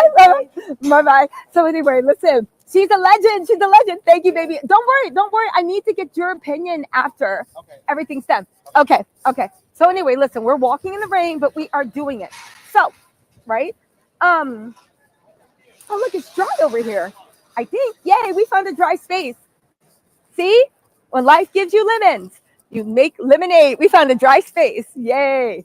Okay. So look. And I think it's out of the wind too. Yay. We are in luck. Okay, so listen. So I literally had to check myself and be like, sorry guys, they like kicked us out. They're closing up the courtroom. You know, I work later than everybody. So anyway, they were like, I thought about it and I'm like, our reporting didn't do this. Praying for his downfall didn't do this. Because baby, we have prayed for lots of evil to fall and look at the way the world is. All this stuff didn't do it. Who did it? Diddy did it to himself.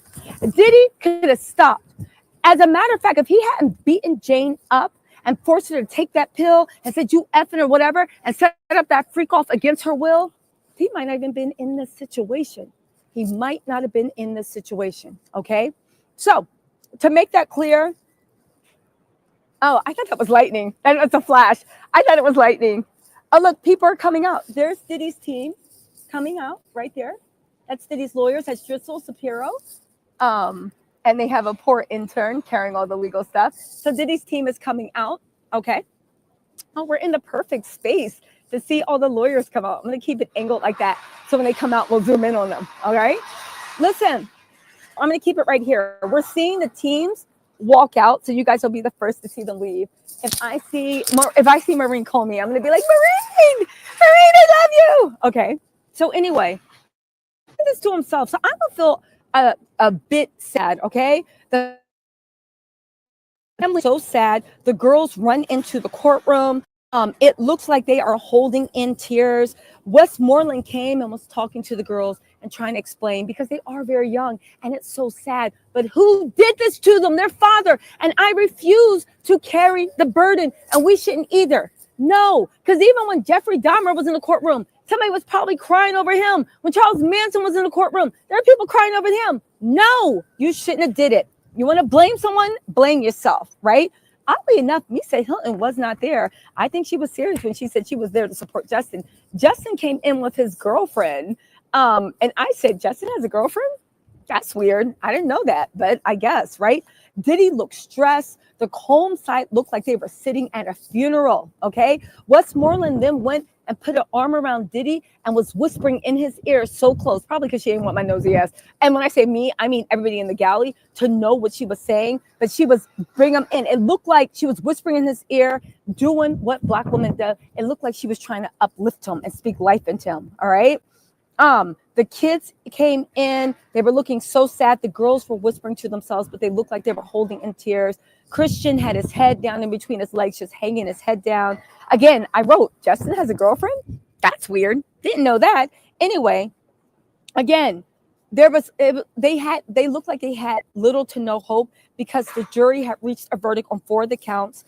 Again, Mark Agnifilo was like, listen, I get that. So the judge, Judge Aaron was like, all right, so listen, what do you want to do? Do you want to do an Allen Act or an Allen Act? That is telling the jury, listen, I get what you're saying, but get your ass back in there and decide, because you don't get to just go, right?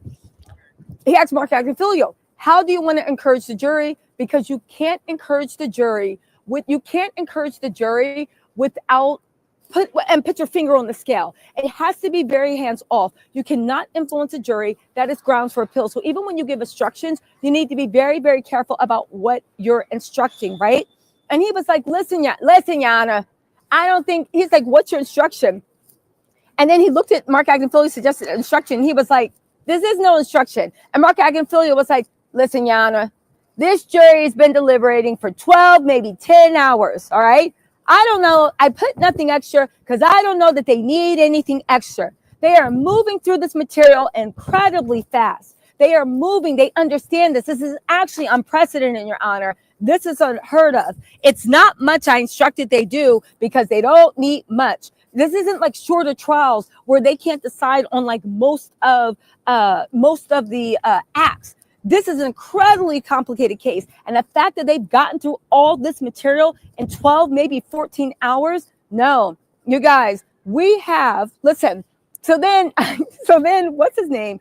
Judge Aaron was like, listen, well, what do you say about the juror's note? The jurors said, we have jurors with unshakable opinions on every side, and they cannot agree on the RICO. Even though this is grounds for jury notification, if they do convict guilty on those 4 to 5 charges, but they don't convict on the RICO, when some of the RICO are the underlying for the 4 or 5 counts, unless they said that Diddy was not guilty of those 4 or 5 charges. But the way they walked out, some look sad, some look guilty, some look like they had just sentenced a man to spend at least 2 decades of his life in jail. And even the one juror that I was concerned about, because they always seem very, very pro Diddy.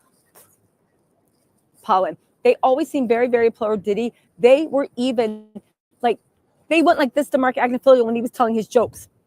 And I was just like, They came in looking sad. They came in looking sad. They came in looking upset. They came in looking like, that's the way they came in looking. It makes me think they got him on some stuff, right? Now, he said, well, what do you say about, he said, listen, so the prosecution was like, how about this? How about we don't do the Allen charge, right? Well, that's what defense said. Let's not do the Allen charge.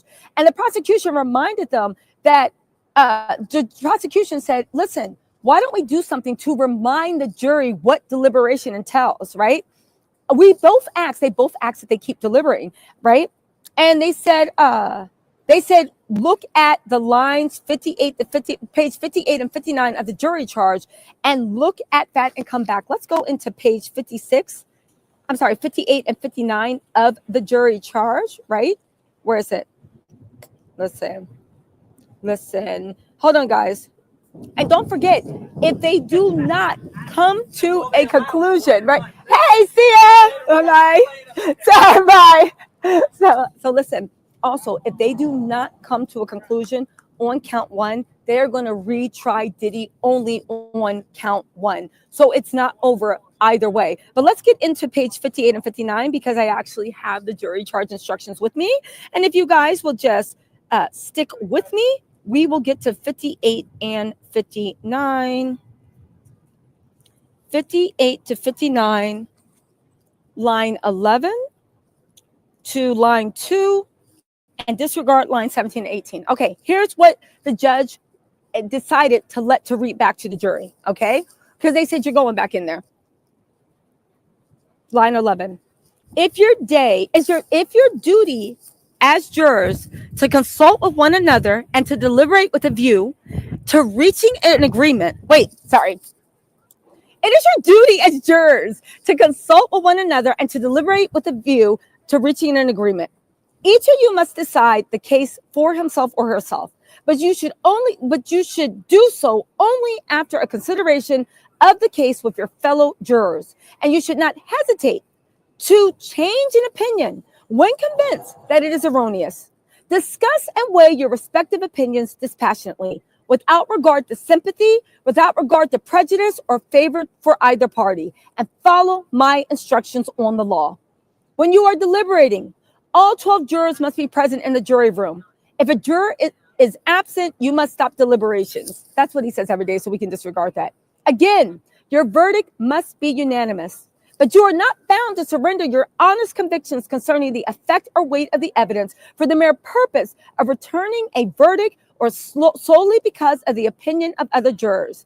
Each of you must make your own decision about the proper outcome of this case based on your consideration of the evidence and your discussions with fellow jurors. No juror should surrender his or her conscientious beliefs for the purposes of returning a unanimous verdict. That is the instructions that they sent the verdict back. They sent the jury back with, okay? And they also said that if that doesn't work and they come back tomorrow and they're like, we still don't know what's going on, right? They said they're going to coax them to deliberation, all right? And Comey says if that doesn't work, we're going to give them this instruction that we gave in the Envenati case. There is no reason to believe that another jury would be better, more knowledgeable, smarter, or better equipped than you to decide this case. Get up and go decide the case. So, they give them the carrot and then they give them the stick, okay? Now, the defense jumped up and said, Your Honor, I think that goes too far. They don't need the government to coax them on. We're not at this point yet, right? Now, what he meant by that, and this is the only thing he had a good point, but that's because he thinks that if they come back with a verdict too soon, Diddy's going to be cooked, right? They are saying that, hold on, guys, let me just move over. They are saying that they think at this point, because they've only deliberated 12 hours, it's only been one day. Sorry, guys, my thing. It's only been one day that there is no reason why, okay? There is no reason why. Ugh, it stinks here. There is New York. Gosh, when it rains, right? They need Noah in the ark to get the city clean. I love the city, but they need Noah in the ark to get the city clean, right? Anyway, right? They're saying that with only 12 hours, go back in and decide. You haven't been in it for 3 days, 4 days, whatever. Now, Mark Agnifilo did say, because then the judge said, okay, listen, how about he say, this is what we're going to say to the jury now, your way, Mark Agnifilo, and if it doesn't work, then we'll go to Comey's way, right? Because they said, here's the thing. I can tell the jury that if they don't reach their decision tomorrow, they're going to come back Monday, July 7th. But if they think they're close to their decision, then I'm going to open the courthouse on July 3rd. I know we were all like, no, but I was like, yes, open the courthouse, right? They said we're going to open the courthouse on July 3rd and we're going to have them deliberate. Mark Agnifilo was like, absolutely not. Because he says that he thinks that it is going to, Mark said, can I get a second? He was like, Yana, can we get a second? And then Shapiro, Mark, and Westmoreland were all huddling together. And they were like, right? And again, Shapiro is going to be the attorney that tries to appeal this and tries this appellate. That's why she's there. And that's why they are giving her so much weight now, because what they do now is going into the record for her future case. So they're giving her so much, pathway because, blah, blah, blah, blah, blah, right? So then that's when they're like, Your Honor, Yana, we think you should ask the jury at the end of the day tomorrow. The jury wants to reach a verdict ASAP, and we don't want them to push them to reach the verdict for holiday weekend. Now, everybody in the courtroom was like, no, we don't want to do this. And I was like, I agree. Finally, me and Mark are agreeing. I 100% agree. I want the jury to actually really weigh in on this. Now, here's the thing. The prosecution seems to think that the jury is pushed into making a decision that they'll weigh in their favor. The defense seems to think that if the jury gets more time, that they'll weigh in Diddy's favor. Again, the way Diddy was acting, I'll be honest with you guys, right?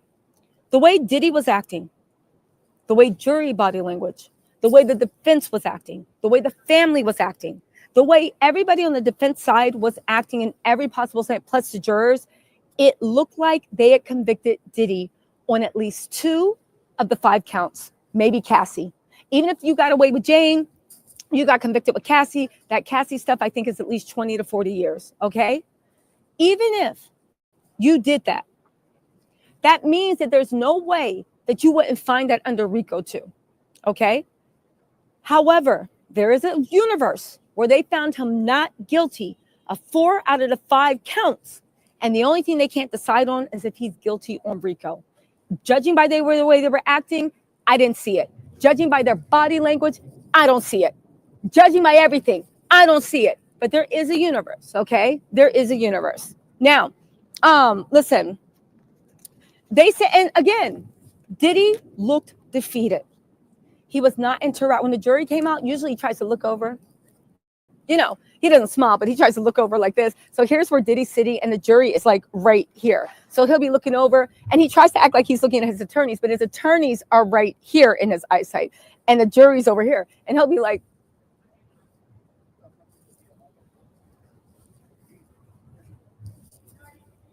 and then he'll try to put puppy dog's eye. Boy, you are too old to look like a poor little 3-year-old. Once you get gray hair and you literally look like somebody's grandpappy, you pay a little boy, ooh, I not know what they do. That doesn't work anymore. Sometimes he'll try to do the,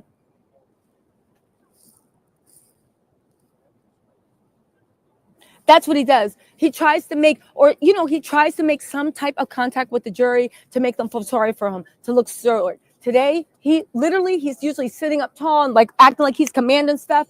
Even while the whole defense team was like, and doing all this stuff, Diddy was sitting there, and for once he wasn't, dress about to blow up. For once he wasn't barking orders at the defense team. For once he wasn't acting like the defense team was his personal servants. I mean, he's paying them $20 million, so I guess I'd be barking orders at them too.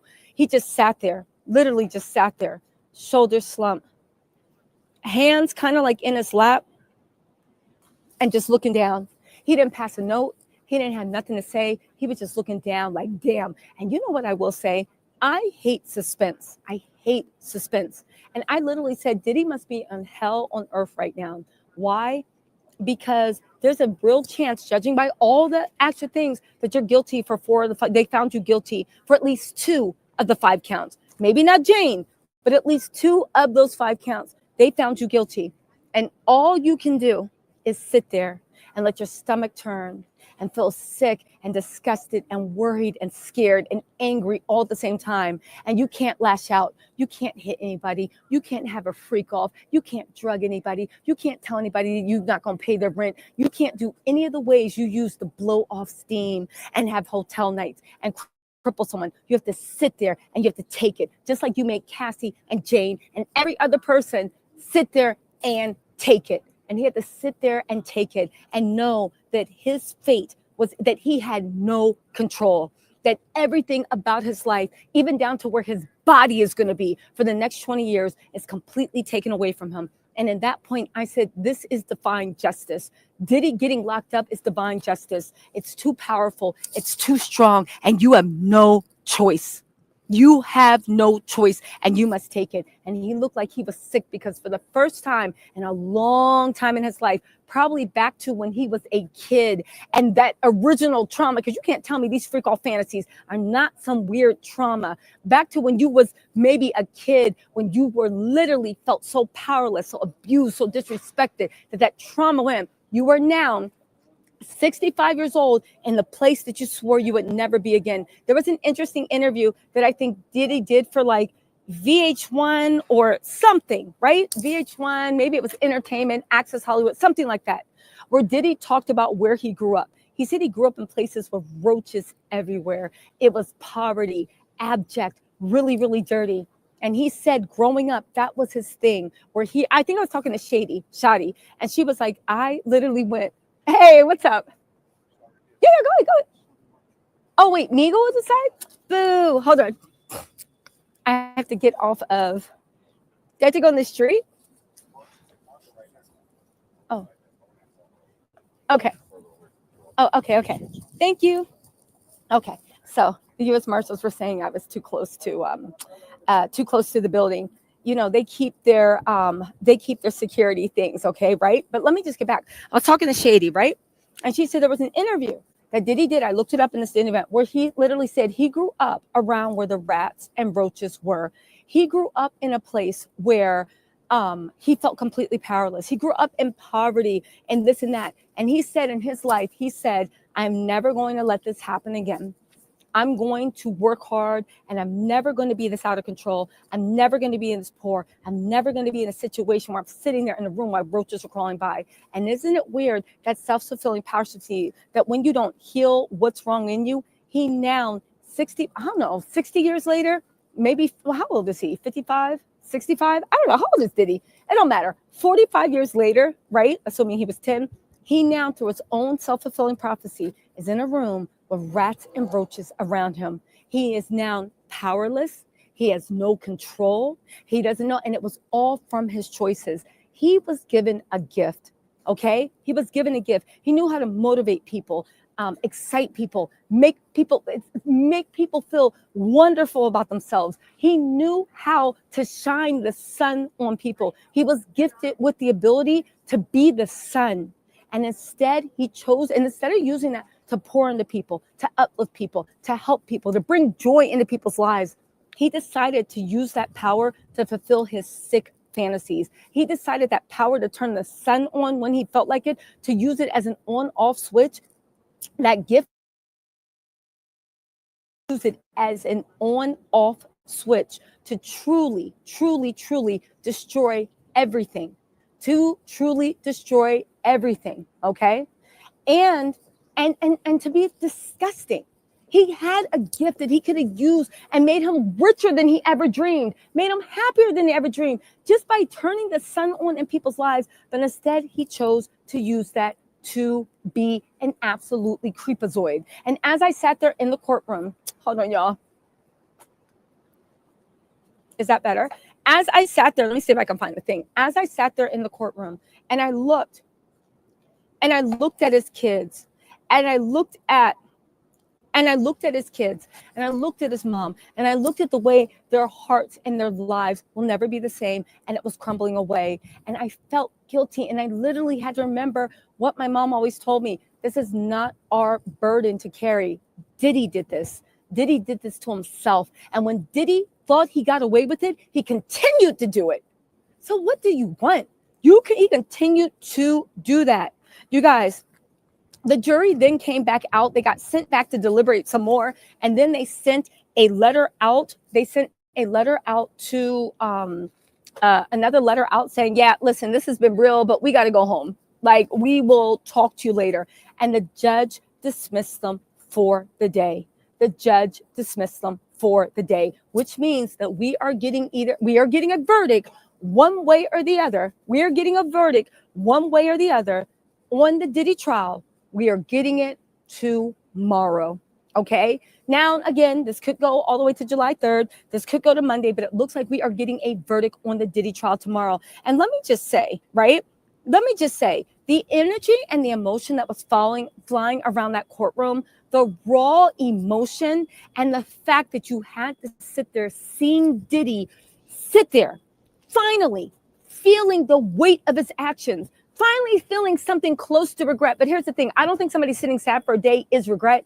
People like that, no, they need to sit and stew in it. He felt the closest thing we've ever seen him to self-reflection, right? We saw him sit there in what looked like to be self-reflection, fear, loss of control, and this whole hoopla that his team has been going, the delusion land around these stupid bloggers. And again, I say the saying, he could be found not guilty on all 4 or 5 charges, but it looks like they got him on at least 2 of the 5 charges. And they got him on at least 2 of the 5 charges. Why isn't one of those charges? It should be RICO in there too, because the predicate acts. But as much as they've been trying to gaslight us, let us know it's no big deal. What's the big deal? Everybody does this. It's swinger. It's lifestyle. We saw him finally, like Maureen Comey said, he thought he was a god. He is not a god. He is a man. He is equal to us, and he sits before us in judgment. And it looks like on at least 2 of the 5 things, they found him guilty. Again, going by the judge sheet, going by the verdict sheet, and going by the jury charge sheet. I will say this, which is really, I will say this, which is really, really important. If it is a hung jury, just know that whatever the 4 of the 5 counts are, they can still enter that, and he will get a new trial on whatever is. Hold on, guys. They will get a new. I'm trying to save my little phone. They will get a new trial on whatever the verdict is. They will get a new trial on whatever, I'm sorry, they will get a new trial for whatever the hung jury, the hung part is. So if they can't. Okay, Tisa. Okay, we can take a breath right there. Okay, you guys, how you doing? Let's get here. It's the story. Okay, you guys, let's get there. Okay, Tisa. We'll get with you tomorrow. Okay, y'all. The story that we're gonna talk about now. Hey, it's about in Texas. Texas, you got a lot going on. Remember, y'all, we did the one by I forgot what the kid named this morning. But anyway, we'll briefly go back through something. I'm gonna show you some things. It doesn't matter how you dress up something. Like how we seen this pastor this morning. Then he beat up his wife. Simply, she laying up in the hospital. I'm gonna show you a couple that had a booming business, the turkey hut. So right now, the husband, and as I look at the wife, let me tell you something, y'all. This is a fine example. Whenever I start like doing married classes, this is something else that you got to listen to. People saying that I love you. Why you want to marry him? Because I love him. No, love don't make a relationship. Love cannot make nobody stay with you. Money does. Finance pays the number one thing into a relationship. Yes, I did something different with the turkey hut, and I was going over a whole lot last night. And then also too, as I look right there in the wife's face, they used to deal in drugs. The wife looked like her and the husband used to be on powder, allegedly. Tisa was play for him. Did you go home, girl? Okay. How they got the hut? It was with drug money. And with drug money, you got to put it into something. So if some folks come after you and say anything, they cannot find it. It's in the hut. We don't build a business with it. As I sit and I look over that case, I go back and forth and I look over it. I say, They get a turkey hut. They don't file for a divorce. It's all about finance. When the money, it's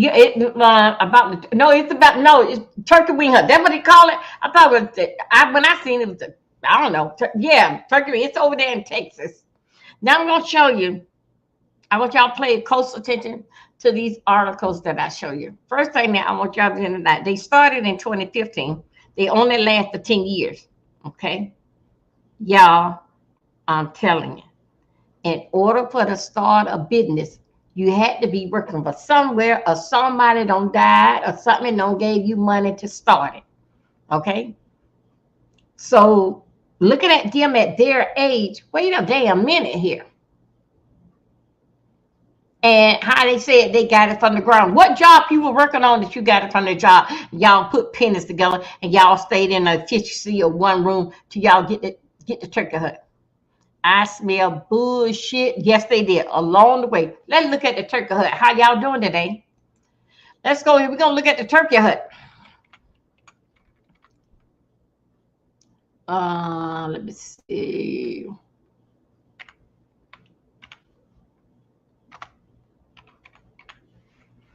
Oh, there we go. Right here. Okay. Let's go over here. We're going to look at a little bit. This is just took place. There was going on, but let's say about 2 years. We're going to look at the rise and fall of the turkey hut. Okay? We're going to look at, let me see. I want to make sure I don't want to get too much into the video. I'm trying to find the shortest one. Okay, let's go right. I'm trying to find the shorter one. Okay, let's go right here. We're going to start right here, and then we're going to go down. Hold on a second. Y'all in here. I don't want y'all to be behind the scenes with him. Come on, turkey hut. Leg hut. It went from a food truck in 2015 to a brick and mortar restaurant in just 2 years. And at its height of popularity, there were long lines, long waits, and then came the lawsuits, the criminal accusations, and the marital strife. So here's a look at the rise and fall of the turkey leg hut. The turkey leg hut became a Houston staple. People will travel from all across the country to come to Houston to get a taste, and then wait in long lines for hours, even in the Texas heat, to get a chance to grub on one of its 13 different turkey legs. In Houston, we know how to eat. We were the fattest damn city for a while. I preferred pleasantly plump or big boned city. But even in a place overrun with places to eat, the Turkey Leg Hut is easily one of the most popular. The doors have only been open about a year and a half, and already they're a staple in Houston. People willing to wait for freaking hours to get in. While I ain't got that kind of patience to wait, others do. I went to see what all the hype was about and check it out. No, I've been here twice before, but I've never actually tasted the turkey leg. I had your pasta. I So want y'all why did you to look decide to at her. pick turkey legs? Look at her and look at her age. I think turkey legs shows us. We started during rodeo season. Of course, rodeo food is turkey legs. And then the way we prepared our turkey legs became a big social media buzz. And we had people from everywhere coming to see what was The drinks are really good. So it's all around good place. Are you ever amazed at the business that you've been able to create? every day. We are truly amazed when we walk past or when we drive past and we see the line. It's a blessing and something, it's kind of surreal to know that that's something that we've created and people come from all over to taste what we've created. What got you in the door? Well, my friends, they told me the food was great and I want to try the Cajun crawfish mac and cheese. And now you guys are giving more opportunity with different charitable events and foundations. Yes, we have our first annual Turkey Leg Hut Fall Festival that's coming up October 13th. That we're going to do. We have lots of vendors, about 150 vendors. So we'll have a kids zone. We'll have jumpies and face painting. We'll also have two different bands, two Zydeco bands. Just something to give back to the community. I noticed on your table it says a 2-hour limit. We did a segment about people camping in restaurants. Oh my goodness. And that eventually hurts the waiters, waitresses, and the business, right? It does. I think what we've created here at Turkey Leg Hut is an environment. Okay, let's go. Let me move it on a little bit. Want to leave. I'm going to move it on a little bit. Okay. You know what? I think that's why, across the yeah. street we're going to have our. I don't know who in here. Okay. Go ahead. So you I'm already. They got you. Okay. From here to okay. there. Let me go here a little bit more. And continue to enjoy the environment, but give people the opportunity to still eat. How many different flavors? Now look at. I took 13 different variations of the turkey leg, including the flavored turkey leg, the stuffed turkey leg. Okay. Let's look at them. Well, there are 5 residents that are named in this lawsuit, and they all lawsuit. As you see the smoke all through the neighborhood, smoke coming from their outdoor cooking area and entering their homes. And we came out earlier today and captured some of that on camera. All the smoke that was surrounding people's houses. The lawsuit claims the smoke was jeopardizing when you try to go to and sleep. The restaurant you is wake up smelling like smoke. Illegal and unregulated business. The lawsuit also accuses the city of Houston of ignoring the complaints about the smoke. Today, the residents won a temporary restraining order in which the restaurant can only operate their outdoor cooking area between 6 a.m. and 8 p.m. It's a small victory as they continue to work to having all outdoor cooking stopped at the restaurant. But the smoke is so thick and voluminous and billowy that at night it goes into the homes of everybody and causes throat irritation, eye irritation, headaches, etc. And you wake up smelling like smoke. And when you're talking about the health of infants, then what else are you left to do but to be in court? And the Turkey Leg Hut released this statement to us saying, quote, at this time. Let me say something about this turkey leg thing. Yes. If I were to keep going on that video, you will see that, it's about that they want to tear a black man down. No. The black man know that he don't want the smoke in his building. That's why he put the turkey legs outside. But still, yet at nighttime, y'all know it, in here. sometimes it takes to 2 o'clock in the morning for me to go to sleep, and I be having the air conditioner down on 64, cause it's still like heat rises.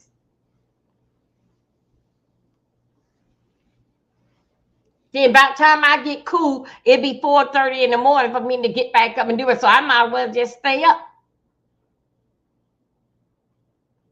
Yes. Same thing I would tell people dealing fact that cooking, all those high season. Sometimes they cook hog chili and collard greens till you can smell it from October to November, December.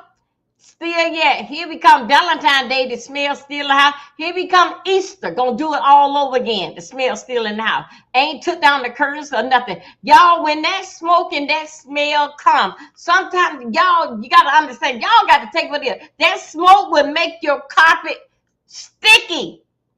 It will make your floor slippery. And when you got a new baby, this ain't no black and white thing here. Come on, my people. It's too much that we putting on, making want to tear a black man down. Black man need to be considerate of others. People are having babies around there. It wasn't only that the white people, it was still some black people, but you get them all together. Then with this here meeting that they was having, why in the hell the wife ain't had her black ass there or the husband?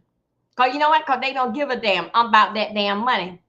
I'm about that money. Shit, we ain't breaking no rules. No. Oh, yes, you is. Oh, yes, you are. Polluting the air. That's breaking a health code there. But guess what? And you look down at, oh, yeah, and your filters. Smoke's getting into your filter. Smokes, when you can have your towels. The freshest thing that you may see, smell, is your towels that come out the linen closet. But when you come out there, they so soft and they smell so fresh. But guess what? Go ahead and take them and sit them in that bathroom. Tomorrow you're gonna want to change your towel out because that it looks so the smell stinks sour. It's the damn smoke in there. I don't care you have your windows rolled in, but remember now, heat rising. I don't care, that smoke still gonna come through. Because we all got vents, even on the top of our roof. It still comes through. Now, you're going to hear this here bullshit. This is not a black and white thing. This is common sense, a courteous, and thinking about others. These people is all about that dollar. Yes, can you see what Diddy ass stepped up in all about that damn dollar? Something that allegedly money can't get him out of. His own goddamn money can't get him out of damn trouble. Isn't that some shit? Nor even put him on house arrest, but we're going to see this here with the turkey-leg people. And this is the reason why they shut down. Money, people said that money is the root of all evil. No, it's not. It's the love of money is the root to all evil. The love of money. That means that I love money. And I'm going to do whatever it takes to keep my money. Even I got to do evil stuff. I'm going to keep mine. The money itself is just paper. You can't put that on there. Allegedly, like how they say, GUN kills people. No, hell they don't. No, people. Shit, damn, I don't know. People kills people.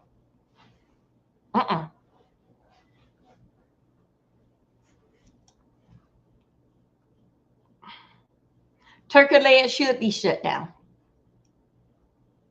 Every damn day. I think it was like Monday through Sunday or Monday through Saturday, the whole damn neighborhood coughing. They ain't go to damn town hall meeting just saying that they trying to knock a black man down. A black man trying to kill every damn body in the neighborhood. How about that? Hold up a second. Okay, hold up. I'm sorry. It is a pending legal matter, and we are not able to comment. We are aware of the allegations against the Turkey Leg Hut and have been cooperative with the City of Houston and the associated departments. We will continue to rigorously defend all allegations made against us as we always work hard to have a safe and healthy environment for our community and patrons. Natasha Geigel reporting, Fox 26 News. At the time the lawsuit was filed, many in the area wondered if it was a sign of a much bigger problem. Some people even called the lawsuit an example of gentrification, while supporters took to social media to support the turkey leg hut. Tonight, we start with the latest in the ongoing battle between a popular Houston restaurant and the neighbors who live nearby. Some of the neighbors, some calling this an example of gentrification and some of what we are seeing all over the country. A lot of supporters took a look at the turkey leg hut and considered them the proof that you can take a side hustle business and turn it into a huge success. But with that has come some major headaches. Some people living in the area have joined together to file a lawsuit against the business, and quickly people started choosing sides, many calling this a race issue and accusing the neighbors of trying to push a black business out of what has been a black community for decades. And now there's an alleged email sent to neighbors of the popular restaurant. They give details and instructions on how the lawsuit will work. We need a name for the organization, so feel free to suggest Greater Rosedale Protection Association, Alameda Quality of Life, the Justice Society of Tomorrow. I don't know yet, according to that email. Another portion of the email reads, the ultimate goal of this litigation is obviously for the turkey leg hut to be somewhere else and not on our corner. That cannot be the stated goal. So we also need to think of injunction relief that we can ask for. To talk about this dispute is the attorney representing the neighbors, Chris Feldman, the attorney for Turkey Leg Hut, John Zavitsano, and community activists Derek Muhammad, Gladys House, and Sadia Evangelista. We want to welcome you all to the Factor Uncensored. So, Chris, let's start with you. You represent the residents. And when I first heard about the complaint, I understood that. Obviously, there are no zoning areas here in Houston, no zoning in Houston. And so I understood you didn't want a lot of parking, a lot of noise, a lot of smoke in your neighborhood. But that email changed the game, where they said, we just want it out of this neighborhood. So this is a perfect example of how corruption can actually divide a community. You know, I have here at least three different reports from the city of Houston where the turkey leg hut is operating out of compliance illegally. But the city has chosen to turn a blind eye, and the result is... And is that what you're referring to as corruption? Yes, okay. Yes. For whatever reason, the city has decided to turn a blind eye. And what that has done is pitted citizen against citizen, which is a real shame. As a result of the city turning a blind eye to the situation, you have a situation where you have an operation operating illegally, creating a health and safety issue for its own patrons and the neighbors. As a result of that, they are left with filing a lawsuit. And it's unfortunate it's come to this.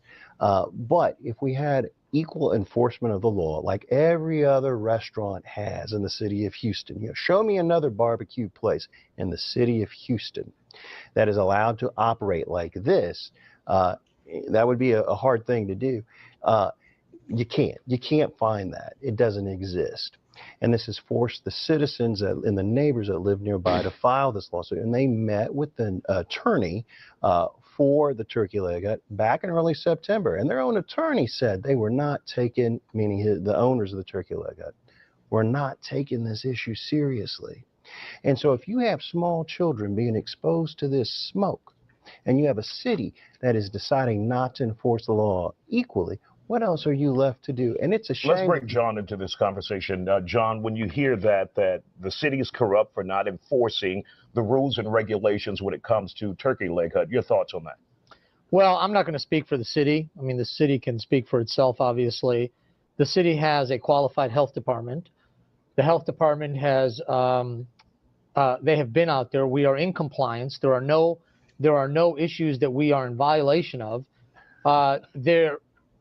We have attempted to replat. We need 3 feet in order to build an internal structure that would capture all of the smoke to address the very issue that some of these neighbors have raised. They have opposed the replanting. That's not accurate. They have opposed the replanting. This is not about smoke. This is about, like the email says, if you're out and you see a loud car or motorcycle, take a video. People peeing on your fence, take a video. Damn. Drunk folks staggering back, take a video. I mean, and that's from the residents in the area who want Turkey Leg Hut gone. These are from the managers of the litigation fund. But they would be residents. These are residents. Yes, I These are know residents people that have had community meetings and have said that the Turkey Leg Hut is not a family-friendly environment. Derek Muhammad, let's bring you into this conversation. Yeah. Is this forced gentrification in that neighborhood where just like that damn black hairdresser. You businesses remember have yesterday? existed for a long time? Not particularly Turkey Leg Hut, because it's Okay, basically let's get on down to something else. force Like them out. Turkey Leg. This has gentrification written all over it. Turkey Leg Hut is in essence being sued for its success. It's a very successful business. Do you believe Lines that? are around the You believe corner that? half the time. Okay, you and there believe are that many then who are moving super into they that success. neighborhood Okay, who would go love ahead. to Okay. commandeer that block and have a business that would be as successful. They'd love to put Oh, a wait, Starbucks I'm sorry, there. y'all. I'm So sorry. I do believe that gentrification is a factor, and there's a difference between a complaint and a conspiracy. Complaints are complaints, but if you read those emails, you see certain residents Thank you, conspiring guys. to Those put that's this able brother to, and thank this you. sister out of business. The Turkey Leg Hut is a thriving black business in a historic black neighborhood.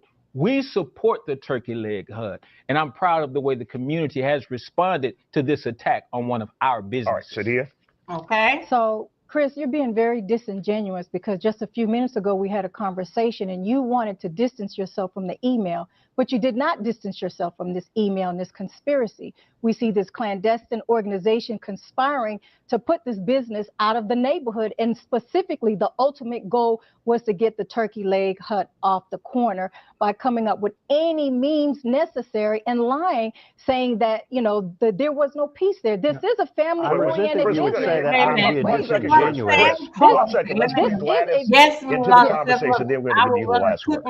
Well, yeah. I just feel that, you know, both parties should come together and allow the Now watch business this Turkey here. Hut The wife to is all. get the what is Okay, it, hold 3 on a second. feet Let me move this on. that it needs so that it can satisfy. Okay, now let me tell you about the wife. The wife's gonna be if her lawyer is there, get off your damn ass. Stop having the attitude. Is that's what I'm paying you for? Yeah, that's what you damn paying him for. But goddamn, go and check on your damn business, your damn self too. Okay, now this here, with the turkey leg, you gonna see, and I'm looking at right here what Yolanda and self-love is talking about. You is going to see reason why that we cook at home. It's a reason why. And matter of fact, what I see they turkey leg, they got a turkey leg, they call it macaroni and cheese. They do the turkey leg and they put macaroni and cheese on top of it. Hold up.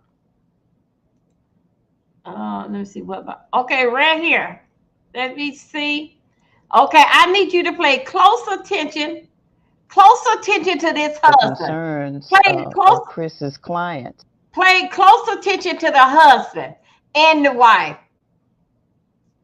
They both look like they are in their 40s. Watch this. He looked like a drug dealer, and okay, y'all go ahead. Let me go right here.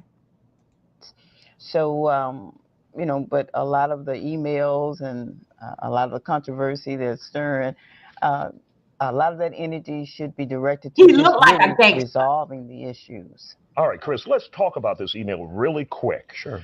In that email, you hear your client saying, we want it gone. Well, first of all, that's not my client. And number two, to Now, hold suggest on I a was second. being disingenuous is disingenuous in and of Let me itself see. because nobody brought up Yeah, the issue of... Okay, let me failed several health inspections in the past and was ordered to discontinue. Hold on a second. Wait, let me see. Let me go right here. Let's get right here. To be the front for this lawsuit, this is their corner. All right. Their Thank corner. you, guys. We won't resolve this here. It will take a court of law. And as concerns grew, so did evidence of some ongoing issues. Records from the Houston Health Department show Turkey Leg Hut had received multiple health code violations and failed health inspections as well. Records from the Houston Health Department show the popular Turkey Leg Hut in Houston's 3rd Ward has received multiple health code violations since 2016. The department says it has failed several health inspections in the past and was ordered to discontinue operations this past June. Fox 26's Tiffany Justice joins us now in our studio with more on that. Tiffany? Yes, we were able to uncover these new findings. And if you actually go onto the website for the Houston Health Department and search for the turkey leg hut, there is a list of health code violations. So according to records in July of 2018, an inspector observed an infestation of flies in the kitchen area of the restaurant. There are also reports revealing the restaurant did not have a proper hand washing or sanitation area for utensils at one of their outdoor cooking stations. And this all comes as they are dealing with or facing a lawsuit from residents claiming the restaurant is polluting the air with their outdoor cookers. 4 of the families that are plaintiffs have infants that are highly susceptible to this. You know, infants that are breathing in this smoke at night in their homes. Yet the city of Houston has turned a blind eye. These defendants have turned a blind eye. And then you have people like Miss Bird who live in the area that suffer from asthma. Now, city officials have not responded to why this business was allowed to continue operating. The health department tells us inspectors have visited this site many times this year. Now, the owners of the turkey leg hut announced yesterday they will be addressing this lawsuit today, and that is set to start at 11 o'clock this morning. Reporting live in the studio, Tiffany Justice, Fox 26 News. Then the turkey leg hut owners fired back, asking people in the area for a chance and promising to move forward as good neighbors. Now to a Fox 26 exclusive, as the owner of Turkey Leg Hut is talking only to Fox 26 just hours after the lawsuit against the popular restaurant was dropped.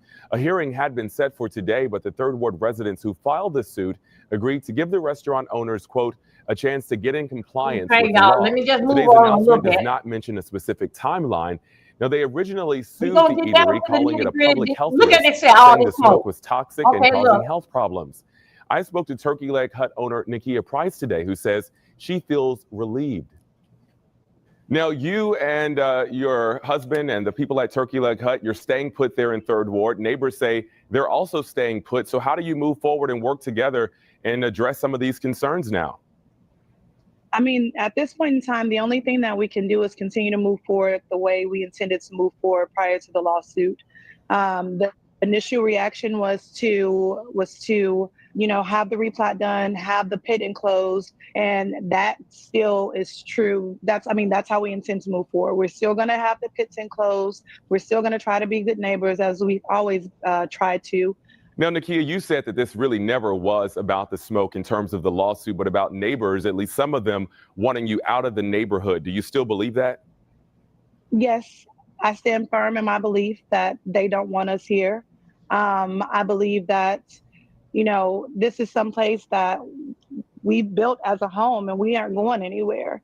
There's an underlying issue, but we aren't going anywhere. We're here to stay. What do you think that underlying issue is? I think that underlying Look at her hair. It's about Look race. how far that weave. To be honest with you, I Go think that we ahead, my are God. a successful Black-owned business that is here in the heart of Third Ward. And, you know, gentrification has definitely been a part of them wanting us out. Now, the next controversy came on a national level in 2021 when Turkey Leg Hut implemented a dress code that made some longtime customers angry. Was it really an attempt to stay family friendly or something else? The Third Ward's Turkey Leg Hut is getting national attention this weekend after implementing a controversial dress code. Fox 26's Chelsea Edwards tells us why the popular restaurant is now in the hot seat. No, she can't cook for me. Turkey Leg Hut was trending nationwide on Twitter after posting these new dress code rules. Some say it alienates their customers. Others say it's about time. Turkey Leg Hut draws in Look how crowds long from the across line the be, nation y'all. with its famously stuffed legs. That's what the restaurant says it wants to see less of in this dress code posted Friday that excludes bonnets and exposed undergarments and states all body parts must be completely covered. It makes your meal much more pleasant. He had to change our clothes. critics cooked up social media jokes featuring black tie and Amish attire as the new requirement, but others accused the restaurant of kicking out the same fan base that made them popular, even calling the owners racist. We're a restaurant and we're not a club, let alone a strip club. The restaurant says its family-friendly atmosphere has been taking a hit during the return to summer fun, with some customers complaining about what was hanging out at the table next to them. Hanging out. We see, people coming in with pants all the way below the bottom of their derriere. Honey. We see, you know what the women neighborhood coming that in you with exposed butt and thigh. They also say the first post was a draft not meant to be published. It was replaced with this list that prohibits excessively revealing clothing. It was not implemented to change our image. We still like to have a good time, but at the same time, it's an environment where there are children here, there are older people here. Turkey Leg Hut says there are no other changes in the works, but guests who don't follow the guidelines may be turned away. I would think it's appropriate for them to cover up. I mean, if you're coming here and you're coming for business, you don't come in for that. Leaving some diners to enjoy their turkey meat while seeing less skin at the table. In Third Ward, Chelsea Edwards, Fox 26 News. Turkey Leg Hut was not alone in its efforts to change what its customers wore. Etiquette experts then weighed in. And welcome back to The Factor Uncensored. No booty shorts or salt meat showing. Put up that fat back and cover that damn crack. A move that made national headlines. Houston's own Turkey Leg Hut creating a dress code to ensure a family-friendly atmosphere in their business. Some said it targeted certain groups of people. Others say it's necessary to keep clowns from showing out in a three-ring circus. Now another Houston restaurant, Taste Bar and Kitchen, says we support Turkey Leg Hut, and we're doing the same damn thing. We called in 2 etiquette experts to school those who are doing the most way too much. And joining us now here on The Factor Uncensored is Monica and Darian Lewis from the Monica Lewis School of Etiquette. So Monica and Darian, let me go. in 2021. Okay, they got a minute doing that. You got the year right. We're right there with you. Why do we have to tell grown-ass people how to dress in a restaurant? Why don't we already know that? Well, you know what? I think, Isaiah, sometimes people have forgotten that dining out is a luxury. So it's not a necessity. Okay, so now let's that get down to this here. They told us about it. It went viral on TikTok. I told you I had to stop at Turkey Leg Hut. We've been there for the long lines. Now Turkey Leg Hut being sued more than $1 million, accused of not paying their food vendor. I'm really surprised that, they are in this situation, considering that they're pretty busy, high volume restaurant. The recently filed lawsuit claims Turkey Leg has failed to pay U.S. Foods roughly $85,000 for produce sold, adding as of this date, Turkey Leg owes U.S. Foods almost $1.3 million. Obviously, there was an agreement signed with the restaurant and that actual distributor. It will make it difficult for him to outsource any other vendor in the city. That's a lot. Yeah. So I'm not saying it's a false claim, but it is far-fetched. Customers here from Houston and beyond learning about the allegations. I really hope they get it figured out. Yeah, me too. It's a really good business from the little short stay that we had. The food was really good. I don't believe it. Always rumor, this one said that, she said that, he said that. I don't really believe it. I bet you my paycheck. You? I bet my Social Security check. Cynthia Russell and Haley Burnett have lived near Turkey Leg Hut for about 50 years. You're not surprised? Why not? Because these are black owners. There's people, and this neighborhood used to just be for blacks. Yeah. So, if they could make it hard for you, they would. We tried speaking with someone from Turkey Leg Hut about the lawsuit. $1.3 million. That's a lot of money. Well, no one here right now that can talk, so I'm sorry. A co-owner for the restaurant responding to our Fox 26 web story with this Instagram post saying, check the track record and we have paid taxes, etc. on time. U.S. Foods owed us money for advertising, etc. on trucks, Instagram, and all. It's always 3 sides to a story, and their side ain't the truth. We also received a statement tonight from U.S. Foods saying that they don't comment on litigations. Reporting on the South Side, Matthew Seedorf, Fox 26 News. And it was one thing after the next. Trouble persisted when Turkey Leg Hut's co-founder, Lynn Price, was fired along with several staff members. The co-founder, Nakia Holmes, cited financial mismanagement. She also served Lynn Price, her husband, with divorce papers. You see A what I'm lot of saying? people wondering what is going on with a popular restaurant. A Those lot are of the twins of the turmoil is business. being played They out both in are business. public. Fox 26 business reporter Tom Ziska live in the Third Ward outside the Turkey Leg Hut, where a co-founder has been fired, staff laid off, and paychecks are missing. Tom. Rashi, a lot of moving pieces here. The Turkey Leg Hut made a splash when it was founded in 2015 by husband and wife team Lynn Price and Nakia Holmes. Last year, there were headlines about the couple's separation while they continued to operate the business together until yesterday. From its home on Alameda Road, the Turkey Leg Hut lunch crowd is not the long wait that the popular restaurant can be known for. But as diners enjoy a nice day on the patio, all is not well at the restaurant. Co-founder Lynn Price posted on Instagram a now deleted copy of an email from a management consultant that gave him his walking papers from the company, reading, "Your employment with the Turkey Leg Hut is being terminated effective immediately," it reads. The firing is just one of several personnel changes at the company, citing a financial review after the discovery of potential mismanagement. The Turkey Leg Hut owner Nakia Holmes says in a statement to Fox 26, "Unfortunately, we quickly uncovered financial discrepancies that demanded immediate action." That action included 2 firings, 6 people laid off, and what she insists is a 2-week payroll delay. But an employee who does not want to show his face says he's gone more than 6 weeks without a paycheck, owed more than $1,000. We get behind on bills like rent, light bill, water bill. It's becoming a hassle trying to get what's owed to you.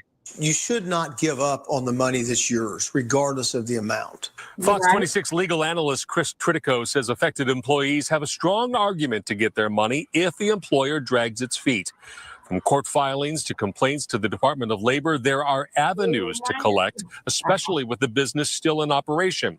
It does not, however, lessen the immediate hardship for employees waiting on a promise to be paid. My creditors aren't going to be as nice as you're asking me to be to you, and they're not going to wait. So Courtney, the employee, says it is a challenge continuing to come to work, not knowing when the next paycheck will come. Owner Nakia Holmes says she does plan to address those backlogged paychecks promptly, her word there, and hopes to invite those laid off employees back to work by later in the summer. Meantime, the drama continues here behind me. We were informed this afternoon that Lynn Price, the co-founder, was served divorce papers right behind me and escorted off the premises by a deputy. In Third Ward tonight, I'm Tom Ziska, Fox 26. Unable to weather the financial storm, Turkey Leg Hut filed for Chapter 11 bankruptcy in early 2024. The hope here was to keep operating while cleaning up their finances. A popular Houston restaurant filed for bankruptcy. In a statement on Tuesday, the owner of Turkey Leg Hut said the company entered a, quote, voluntary court-supervised Chapter 11 process. Nakia Holmes says despite the filing, Turkey Leg Hut is still looking to continue its operations while still meeting obligations to stakeholders, employees, suppliers, and vendors. In February, it was announced the co-founder, Lynn Price, was fired for mismanaging money. But bankruptcy came with unexpected surprises, including a fire that broke out just a month after the filing was made. And months later, the lease was terminated and the building foreclosed on.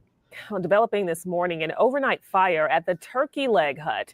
It happened just before 11 last night. Details are limited, and it's unclear how much damage the building sustained, but no injuries were reported. The cause of the fire, of course, under investigation. So we'll continue to keep you updated both on air and online with the very latest details. And then in early 2025, a surprising indictment. Lindell Price, the former Turkey Leg Hut co-owner, was charged in a 2020 bar explosion.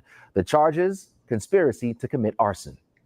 I knew they were going to do something like that. Fox 26 News at 5 you with could some burn up breaking the car and news. burn up the Lindell business Price, of the insurance former company. co-owner of Turkey Leg Hut, has appeared in federal court on arson charges. Our Randy Wallace live They for us burn up the downtown. business. Tell us what Y'all this know is when they all doing about, all Randy. those foreclosures on the houses when Obama Yo, was Anthony, coming now this in? afternoon, Turkey Leg People Hut start owner burning down their Lynn houses. Price was arraigned on charges of conspiracy to commit arson of a commercial building and conspiracy to use an interstate facility to commit arson of a vehicle. This is video from the June of 2020 fire. People can be seen pouring gasoline around the entrance ramp to bar 5015. According to court documents, the owner of 5015 is a former co-owner of the Turkey Leg Hut and Price's business partner. Now, prior to the arson, the indictment alleges in April 2020, Lynn Price also paid John Price and others to set fire to a stolen blue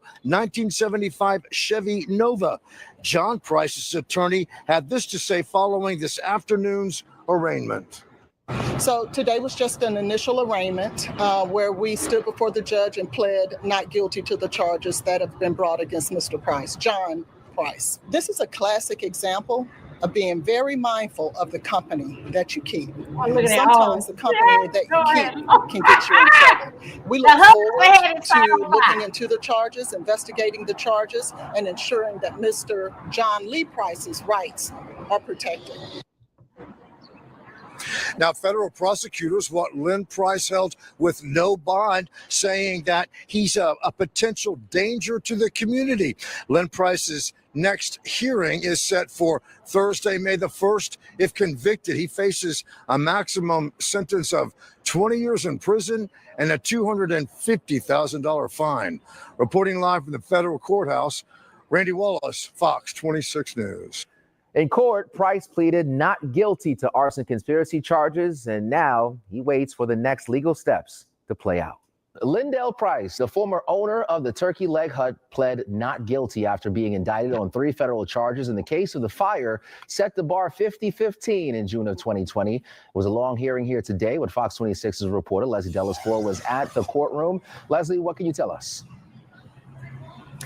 Yeah, court was about 2 hours long, and we heard lots of evidence, but also strong arguments from both sides. But also lots of information came out of that courtroom today.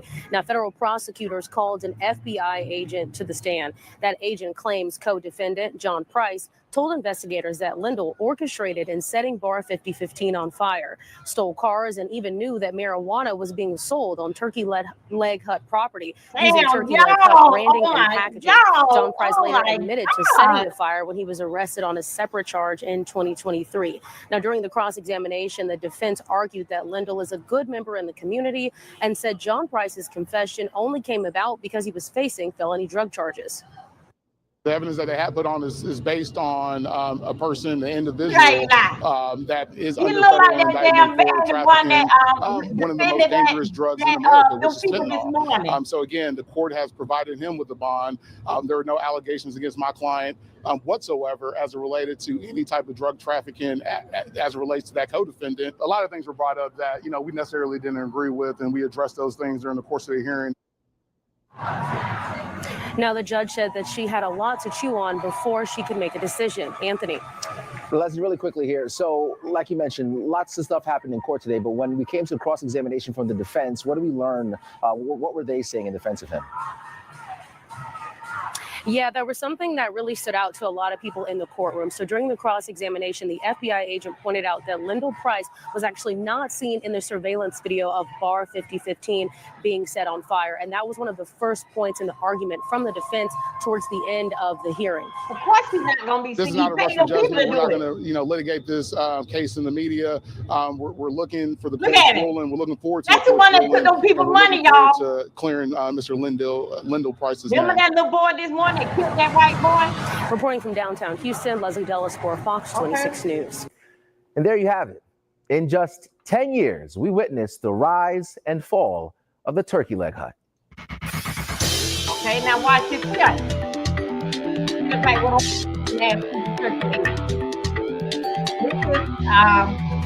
we over here on the turkey leg.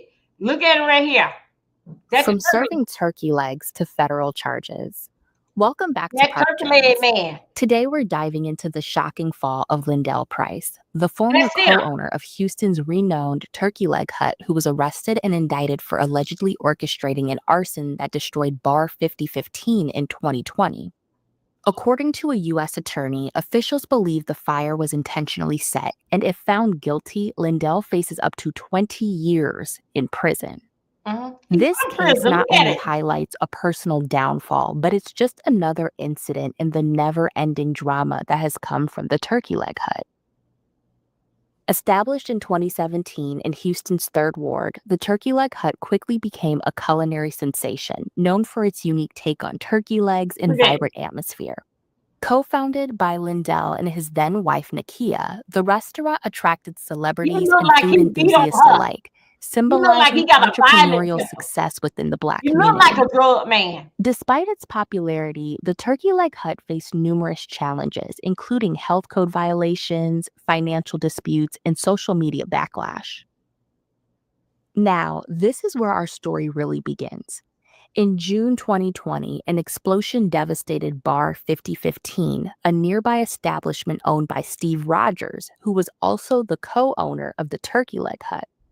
Initial evidence led investigators to believe that the explosion was intentionally set.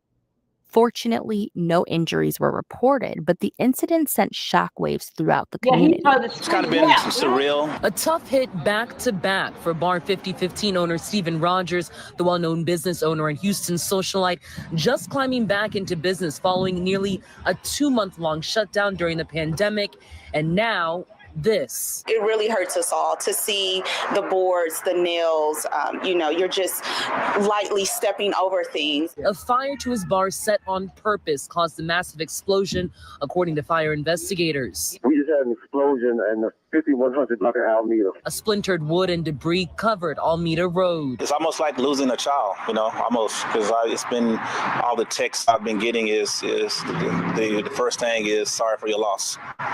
My condolences goes out to you. This loss bringing a range of emotions to Rogers. So with disbelief, then it went to amazement.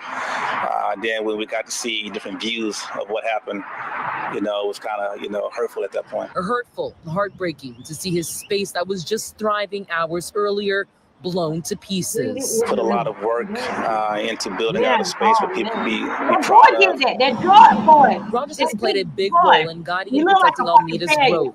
A partner of Turkey Leg Hut and supporter of their neighboring businesses, all Black-owned, all working to keep the identity in this historical African-American neighborhood, but adding new vibes. I think it's good for the community. We was building up a lot of good energy on Alameda with this place, with Martini Bar, with Legends, Turkey Leg Hut, Reggae Hut, Green Seed.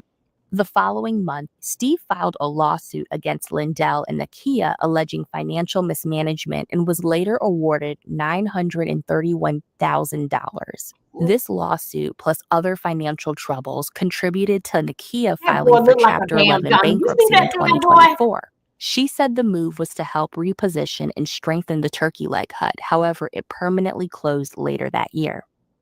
The explosion at Bar 5015 faded into distant memory, but in April 2025, federal authorities arrested Lindell and 2 accomplices, charging them with conspiracy to commit arson and related offenses. Begin right now with a major development in the explosion of Bar 5015 5 years ago that was caught on camera. That popular spot blew up 5 years ago, scattering debris all over the place. Yeah, and this afternoon, 3 arrests in this case, including the former owner of the embattled Turkey Leg Hut. Lindell Lynn Price is accused of paying people to send that bar up in flames. Price and his alleged accomplices appearing in federal court in the last 2 hours. Jason Miles live there with the latest details. Jason. Hey there, guys. Yeah, I just got word that Lynn Price will be held in federal custody until a detention hearing next Thursday. Meanwhile, 2 alleged accomplices heard charges against them this afternoon before being released pending their next court dates here in federal court. Take a look. Lindell Lynn Price's indictment is for conspiracy to commit arson of a commercial building, that bar, and conspiracy to use an interstate facility to commit arson of a vehicle. Now, according to investigators, Price plotted to set fire to Bar 5015, which was owned by another former co-owner of the Turkey Leg Hut. I covered that fire nearly 5 years ago, which resulted in a big explosion, as you mentioned, at the bar out on Alameda Road. The FBI says Lynn Price allegedly recruited and paid co-defendants Armani Williams and John Lee Price, no relation, and others to pour gas in the bar, then set it on fire. In a separate incident, Lynn Price accused of paying John Lee Price and others to set fire to a stolen car. If convicted, Lindell faces up to 20 years in federal prison and a $250,000 fine. Despite the arson, Steve was able to rebuild Bar 5015 and it's thriving. But let's take it back to Lindell. So he is innocent until proven guilty, but it's clear that he has a long journey ahead, and lucky for him, this isn't his first run-in with the law. In 2015, he pled guilty in a federal case that dealt with identity theft and taxes. If you ask me, that sounds like a terrible combination. So in this current case, we can expect the feds coming in with a tight case. And I wouldn't be surprised if Lindell or his accomplices start singing, because one of the men's attorneys is already tossing blame. We spoke with John Lee Price's attorney just a short time ago. Here's a little bit of what she had to say. This is a classic example of being very mindful of the company that you keep. Sometimes the company that you keep can get you in trouble. John Lee Price is also facing federal charges in an unrelated case over in Mississippi, which his attorney did not want to discuss. Lindell's journey from a restaurateur to a federal defendant underscores the complexities of business relationships and the severe repercussions of criminal misconduct. Some can't believe he is wrapped up in this mess, but if you ask me, the writing was on the wall. The Turkey Leg Hut was a well-liked establishment, but there was always some controversy surrounding it, such as the time Lindell was seen on camera with his hands around the neck of a customer. I'm talking allegations of people having adult relations in the restaurant. Regardless, a lot of the drama behind the scenes played out publicly and overshadowed the actual restaurant, including Nakia and Lindell's divorce, where she made allegations of abuse and even stated that her marriage ruined the business.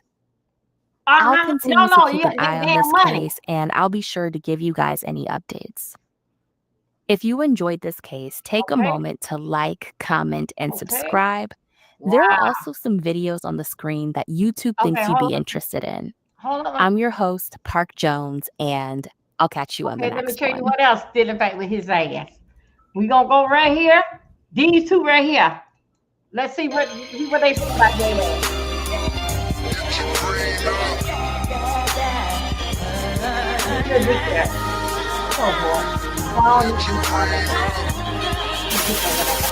So at one point, you had went viral for fighting outside of Turkey Leg Hut. Fighting? Or like you had gotten to a physical like altercation. No, I was being the more median in between. But you were working security. Yeah, but I was being the median. Because if I was fighting, that video was way different. You better leave. We got to get clarity. Here's the thing. If you look at the video, this was 2024. Okay. That never last the beginning of 2024 or something like that. I just recent. So explain what happened. That's a while ago, and this was taken. That day, the lady, she's like the manager that the ex-wife had brought in to kind of help weed him out, and she probably put in some money too. I don't know the in and outs. I don't know. I think she did because they told me she's from Chicago too or something, and they were trying to basically, some of their stuff went out at Turkey Leg Hut. So they had to start storing the food over there because he got a lot of equipment there. And because of the legal trouble they were in, the business, they had to keep account. You know, they give you an adjudicator and accountant. And it's like they kind of managing your business. How much of this makes this? How much of this? And so, you know what I mean? They had to measure every motherfucking thing and account for it. Every potato, every turkey leg. You know what I'm saying? So she had to come in. That basically gave them rights to be over there and operate because their food was over there. But at the same time, she trying to get him the fuck away, period. Because this is just take him down type shit. You know what I mean? That property is in his side of the name. So they couldn't remove him there. Remember, they had that property, Turkey Leg, when he was in jail. Or she was with the other business partners and all that shit. But this over here was actually over there. So he was able to kind of wiggle and operate. You know what I mean? So that was just a situation where she trying to bully him on some shit. Make it bad. But She the one who actually like put it where he couldn't even go up there. It was her. It wasn't his ex-wife. Particularly, they got a situation, whatever. But he's outrageous too. He handles things very outrageous. Because there's just a lot of things like you know what I mean. But she was disrespectful too. Because it's just how you do it. Hey, we just from we ain't trying to get in your business. Blah blah blah blah blah. How you doing, sir? So there's somebody who came to confront them at the Turkey Leg Hut. Yeah, and then the problem was she had some brothers from the nation with her. Of Islam? Okay. Because apparently they got into it, and him and her. And so things was kind of getting turned up. You feel me? Physically and shit, like threats and shit like that. She felt threatened or something, so she lied to some brothers in Islam and had them come up and make it be something else. So it was kind of already like a high alert. Because I'm like, what the fuck is going on? Like, bro, I ain't got no problem with Islam like that. Like, nigga, what's up? You know what I mean? Why these? I'm looking at the setup. I'm looking at how they operate, and I understand operations, detail, protection detail. I understand it. This is what I do. And one time they came over, they was in formation with her. And bro, you don't want no smoke with them bros. They killed Malcolm. You know what I'm saying? You don't want, I'm a man regardless, but I'm just like, I'm stuck because there's just so much going on, but they still fucking with each other. It was the weirdest shit in the world. You know what I'm saying? Okay. But it's just like, you know what I mean? At the same time, I'm just there to do my job. You know what I mean? I don't give a fuck about y'all personal shit. All this who don't like who and who got a problem with who. I'm just trying to do my job. So when you see me in the video, that was just me trying to de-escalate this nigga going to jail and this bitch being the reason. Stopping him from crashing out and stopping her from being emotional. Well, not even being emotional. Gain entrance into our facility. Yeah, we on Boss Talk TV. Shout out to E. He the reason you see. Hear this one. The now closed Turkey Leg Hut restaurant, believe it or not, is facing new allegations. The Houston Chronicle reports that an FBI agent testified in court. The restaurant was also used to store and sell large amounts of marijuana. The new allegations released during a federal court hearing for one of the former owners of that restaurant. Lynn Price is accused of paying people to set Bar 5015 on fire 5 years ago. But at this moment, Price is not facing any drug charges. Wow, guys. Make sure you like, subscribe to the channel. Make sure you guys hit that button, hit that bell, man. Listen, man, become members as well. But Boss Talk 101 review, just let's talk about this for a minute. Lynn Price now is accused by the federal agents of selling drugs in Turkey Leg Hut bags. And I'm tripping off of it because, boy, listen, if they can try to figure out a way to get you stirred up, they will. So when you think about it, they're in there trying to figure out a way to keep him locked up. He's trying to figure out a way to get out. We already know that Lynn pretty much is a guy that has held a real tripped out rep when it comes down to, his past. So in order for them to really try to reveal his past, they come up with a way to try to say, hey, man, we got you because you were selling bags of weed out of the Turkey Leg Hut. So I'm tripping off of it. Like, how did they come up with it? Well, there's another guy by the name of Price as well, from what I'm seeing here, that told them that he was selling drugs out of the Turkey Leg Hut. They didn't charge him with it, but they're trying to say, hey, we got somebody that'll testify against you that you were selling drugs out of a Turkey Leg Hut in little baggies. And if you got somebody, if you got a witness or somebody that's going to testify, if he already told FBI, believe me, they already done signed the paperwork and showing it. Now, the person who's accusing him of it, the person who said they was doing it for him, it has to be to sign some kind of documentation for them to even bring it out in court. Well, this is what they're doing. They're talking about it because at the end of the day, they're trying to find every way to keep him locked up, to keep him in bondage. And the other day he spoke out, and I remember him saying he'll be home this week because he felt like they didn't really have no reason to hold him like that. But that's what they did to say, hey man, this guy's not only a threat to society, but he been selling dope out of the dang turkey leg hut. They will bring all type of charges, all type of alleged trumped up things to say when you're in court. And that's what I keep telling everybody when they ask me about different people cases. All these people, you got to understand, when they take you to court or bring you to court, they're looking for a reason to hold you, or to anything they can bring up against you in the court, they're going to bring it up, even if it's true or if it's not. They'll go so far as to even put like evidence in there that ain't even yours when it come down to a trial. They'll just say anything. They'll try to sway the jury when it comes to a trial. But when it comes to a court order and a judge, like I said, the courtroom, let me just stop. The courtroom ain't for us at all. Because if you don't have him dead to the right selling drugs, then it's like, man. This is just what's the other Came day. out there, Ma, you told This is everybody just the other on day. your phone. Y'all, this that is you something whooped big that here. white boy. I just whooped that boy. Real life.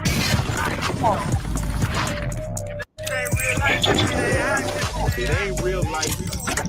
Just ain't real life.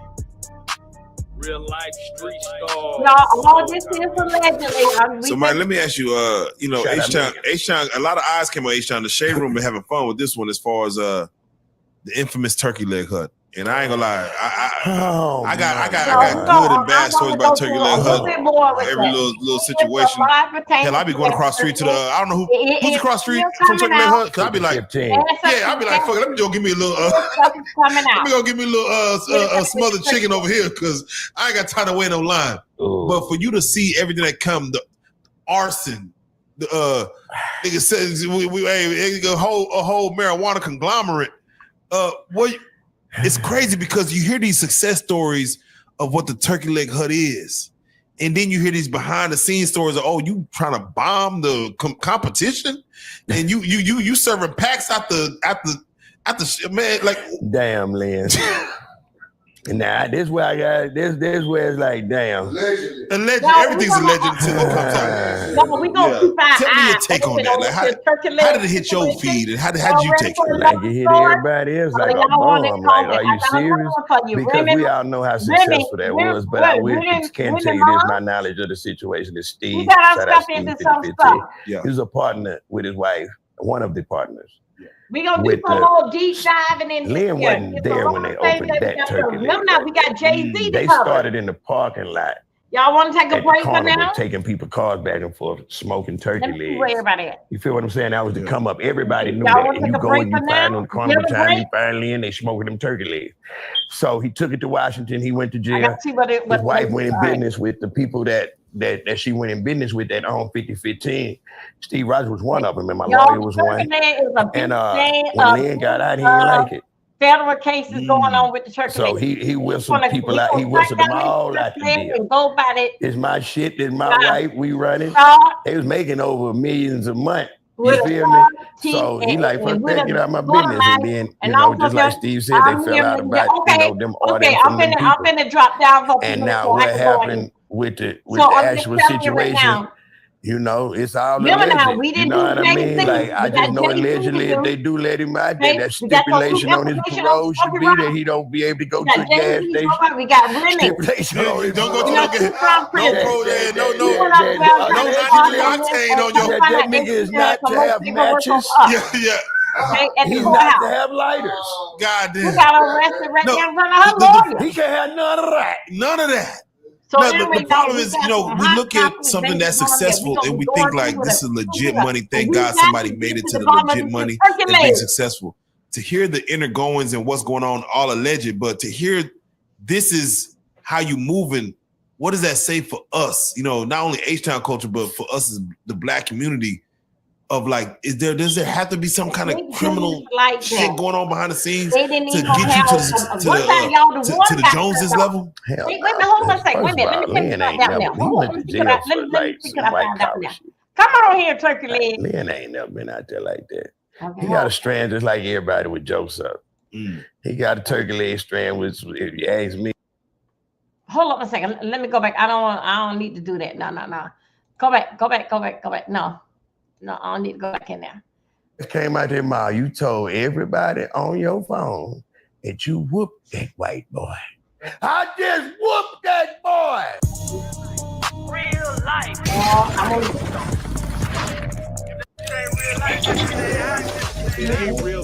It's Nolan. What's going on, y'all? It's the kid Jay Nolan. Block. They even have a food truck, so you could get your food from the actual location, or you could go up the road and hit the food truck. I've heard this from my best friend. He's gone out to Houston and he's ate there. He said the food is banging, the turkey leg is on point. With them. However, we've also heard some strict guidelines from this company. We've heard some negative reviews, and now we're hearing some turmoil within the business and the relationship of the founders of the company. Okay, so not all is well in the land of turkey leg hutting. Okay, let's get into this story. Now, according to the neighborhood talk, they say, neighbors, it looks like Houston's turkey leg hut is serving up a side of beef between the owners, that is. If you can recall, Lynn and Nakia Price went viral after releasing a dress code for the restaurant that social users felt only targeted a certain community. Remember, they said, no bonnets, no do-rags, no house shoes, etc. They went viral for this about a year or two ago. But that list did not include a veil, and that's exactly what his wife has been hiding behind, so they say. In an Instagram post, Nakia accused Lynn of being abusive towards her, their family, and the turkey leg hut staff. Okay? So this nigga is just going crazy on everybody, from the kids to the people that work from them to his beloved wife. From the time we wake up to the time we close our eyes each night, we are literally in a fight for our peace. In court documents, she outlined the alleged abuse and says he even abuses his power at the restaurant. My employees are terrified and frightened, she stated. She claims he steals from the register for personal use, writes himself checks for thousands of dollars, took her vehicle, I don't know what happened to his, threatened bodily harm to her assistant, and even more. She's requesting that a judge issue her a restraining order to prohibit him from coming near the restaurant. She says she's forced to Uber to work after he allegedly stole her car. So he's just rolling out, riding out in your shit now. Like, it wasn't just a one-time thing. This motherfucker said, that's kind of like both of ours, but I'm riding in that bitch 24/7. Okay? She is worried that he could commit family violence and is done protecting his image. She says, after I win this war, I will finally have peace. I know God has me. This is some rough stuff right here, man. These are some really deep, troublesome allegations that she's putting on her husband here. Shut up. And these are just... Y'all, we gonna go over that. Y'all don't forget, we got to go over the boys. If they get Justin and if they get Diddy, they got the two boys. Okay? They got the two boys. It's sort of kind of sad that this here lady may see her son, and I think so. Allegedly, those things when you doing some kind of like SA on the person, to me, for what I understand, those things carry you from 15 to 20, sometimes 25 years now, depending on the state. And both of them got that on them. Yeah, they be joining their daddy, but the fat one, the fat one, I call him, the red one, he got Rico on him. He got that on him, and his mama, the mama is facing the lawsuit against what they call that, making of the band and the other group. The mama is facing those lawsuits because the business was in her name. She is on the fair that the business are in her name, but her son did these things. Hell, I don't know. He had to get it from somebody. Damn, man. Anyway, y'all, we'll talk short.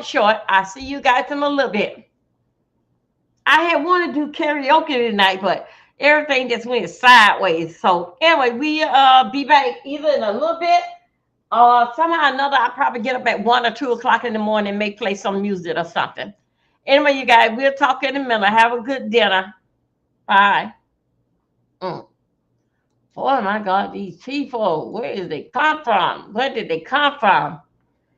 Whew. Hold on a second. Where did they come from, Ian? Let me put this here, man.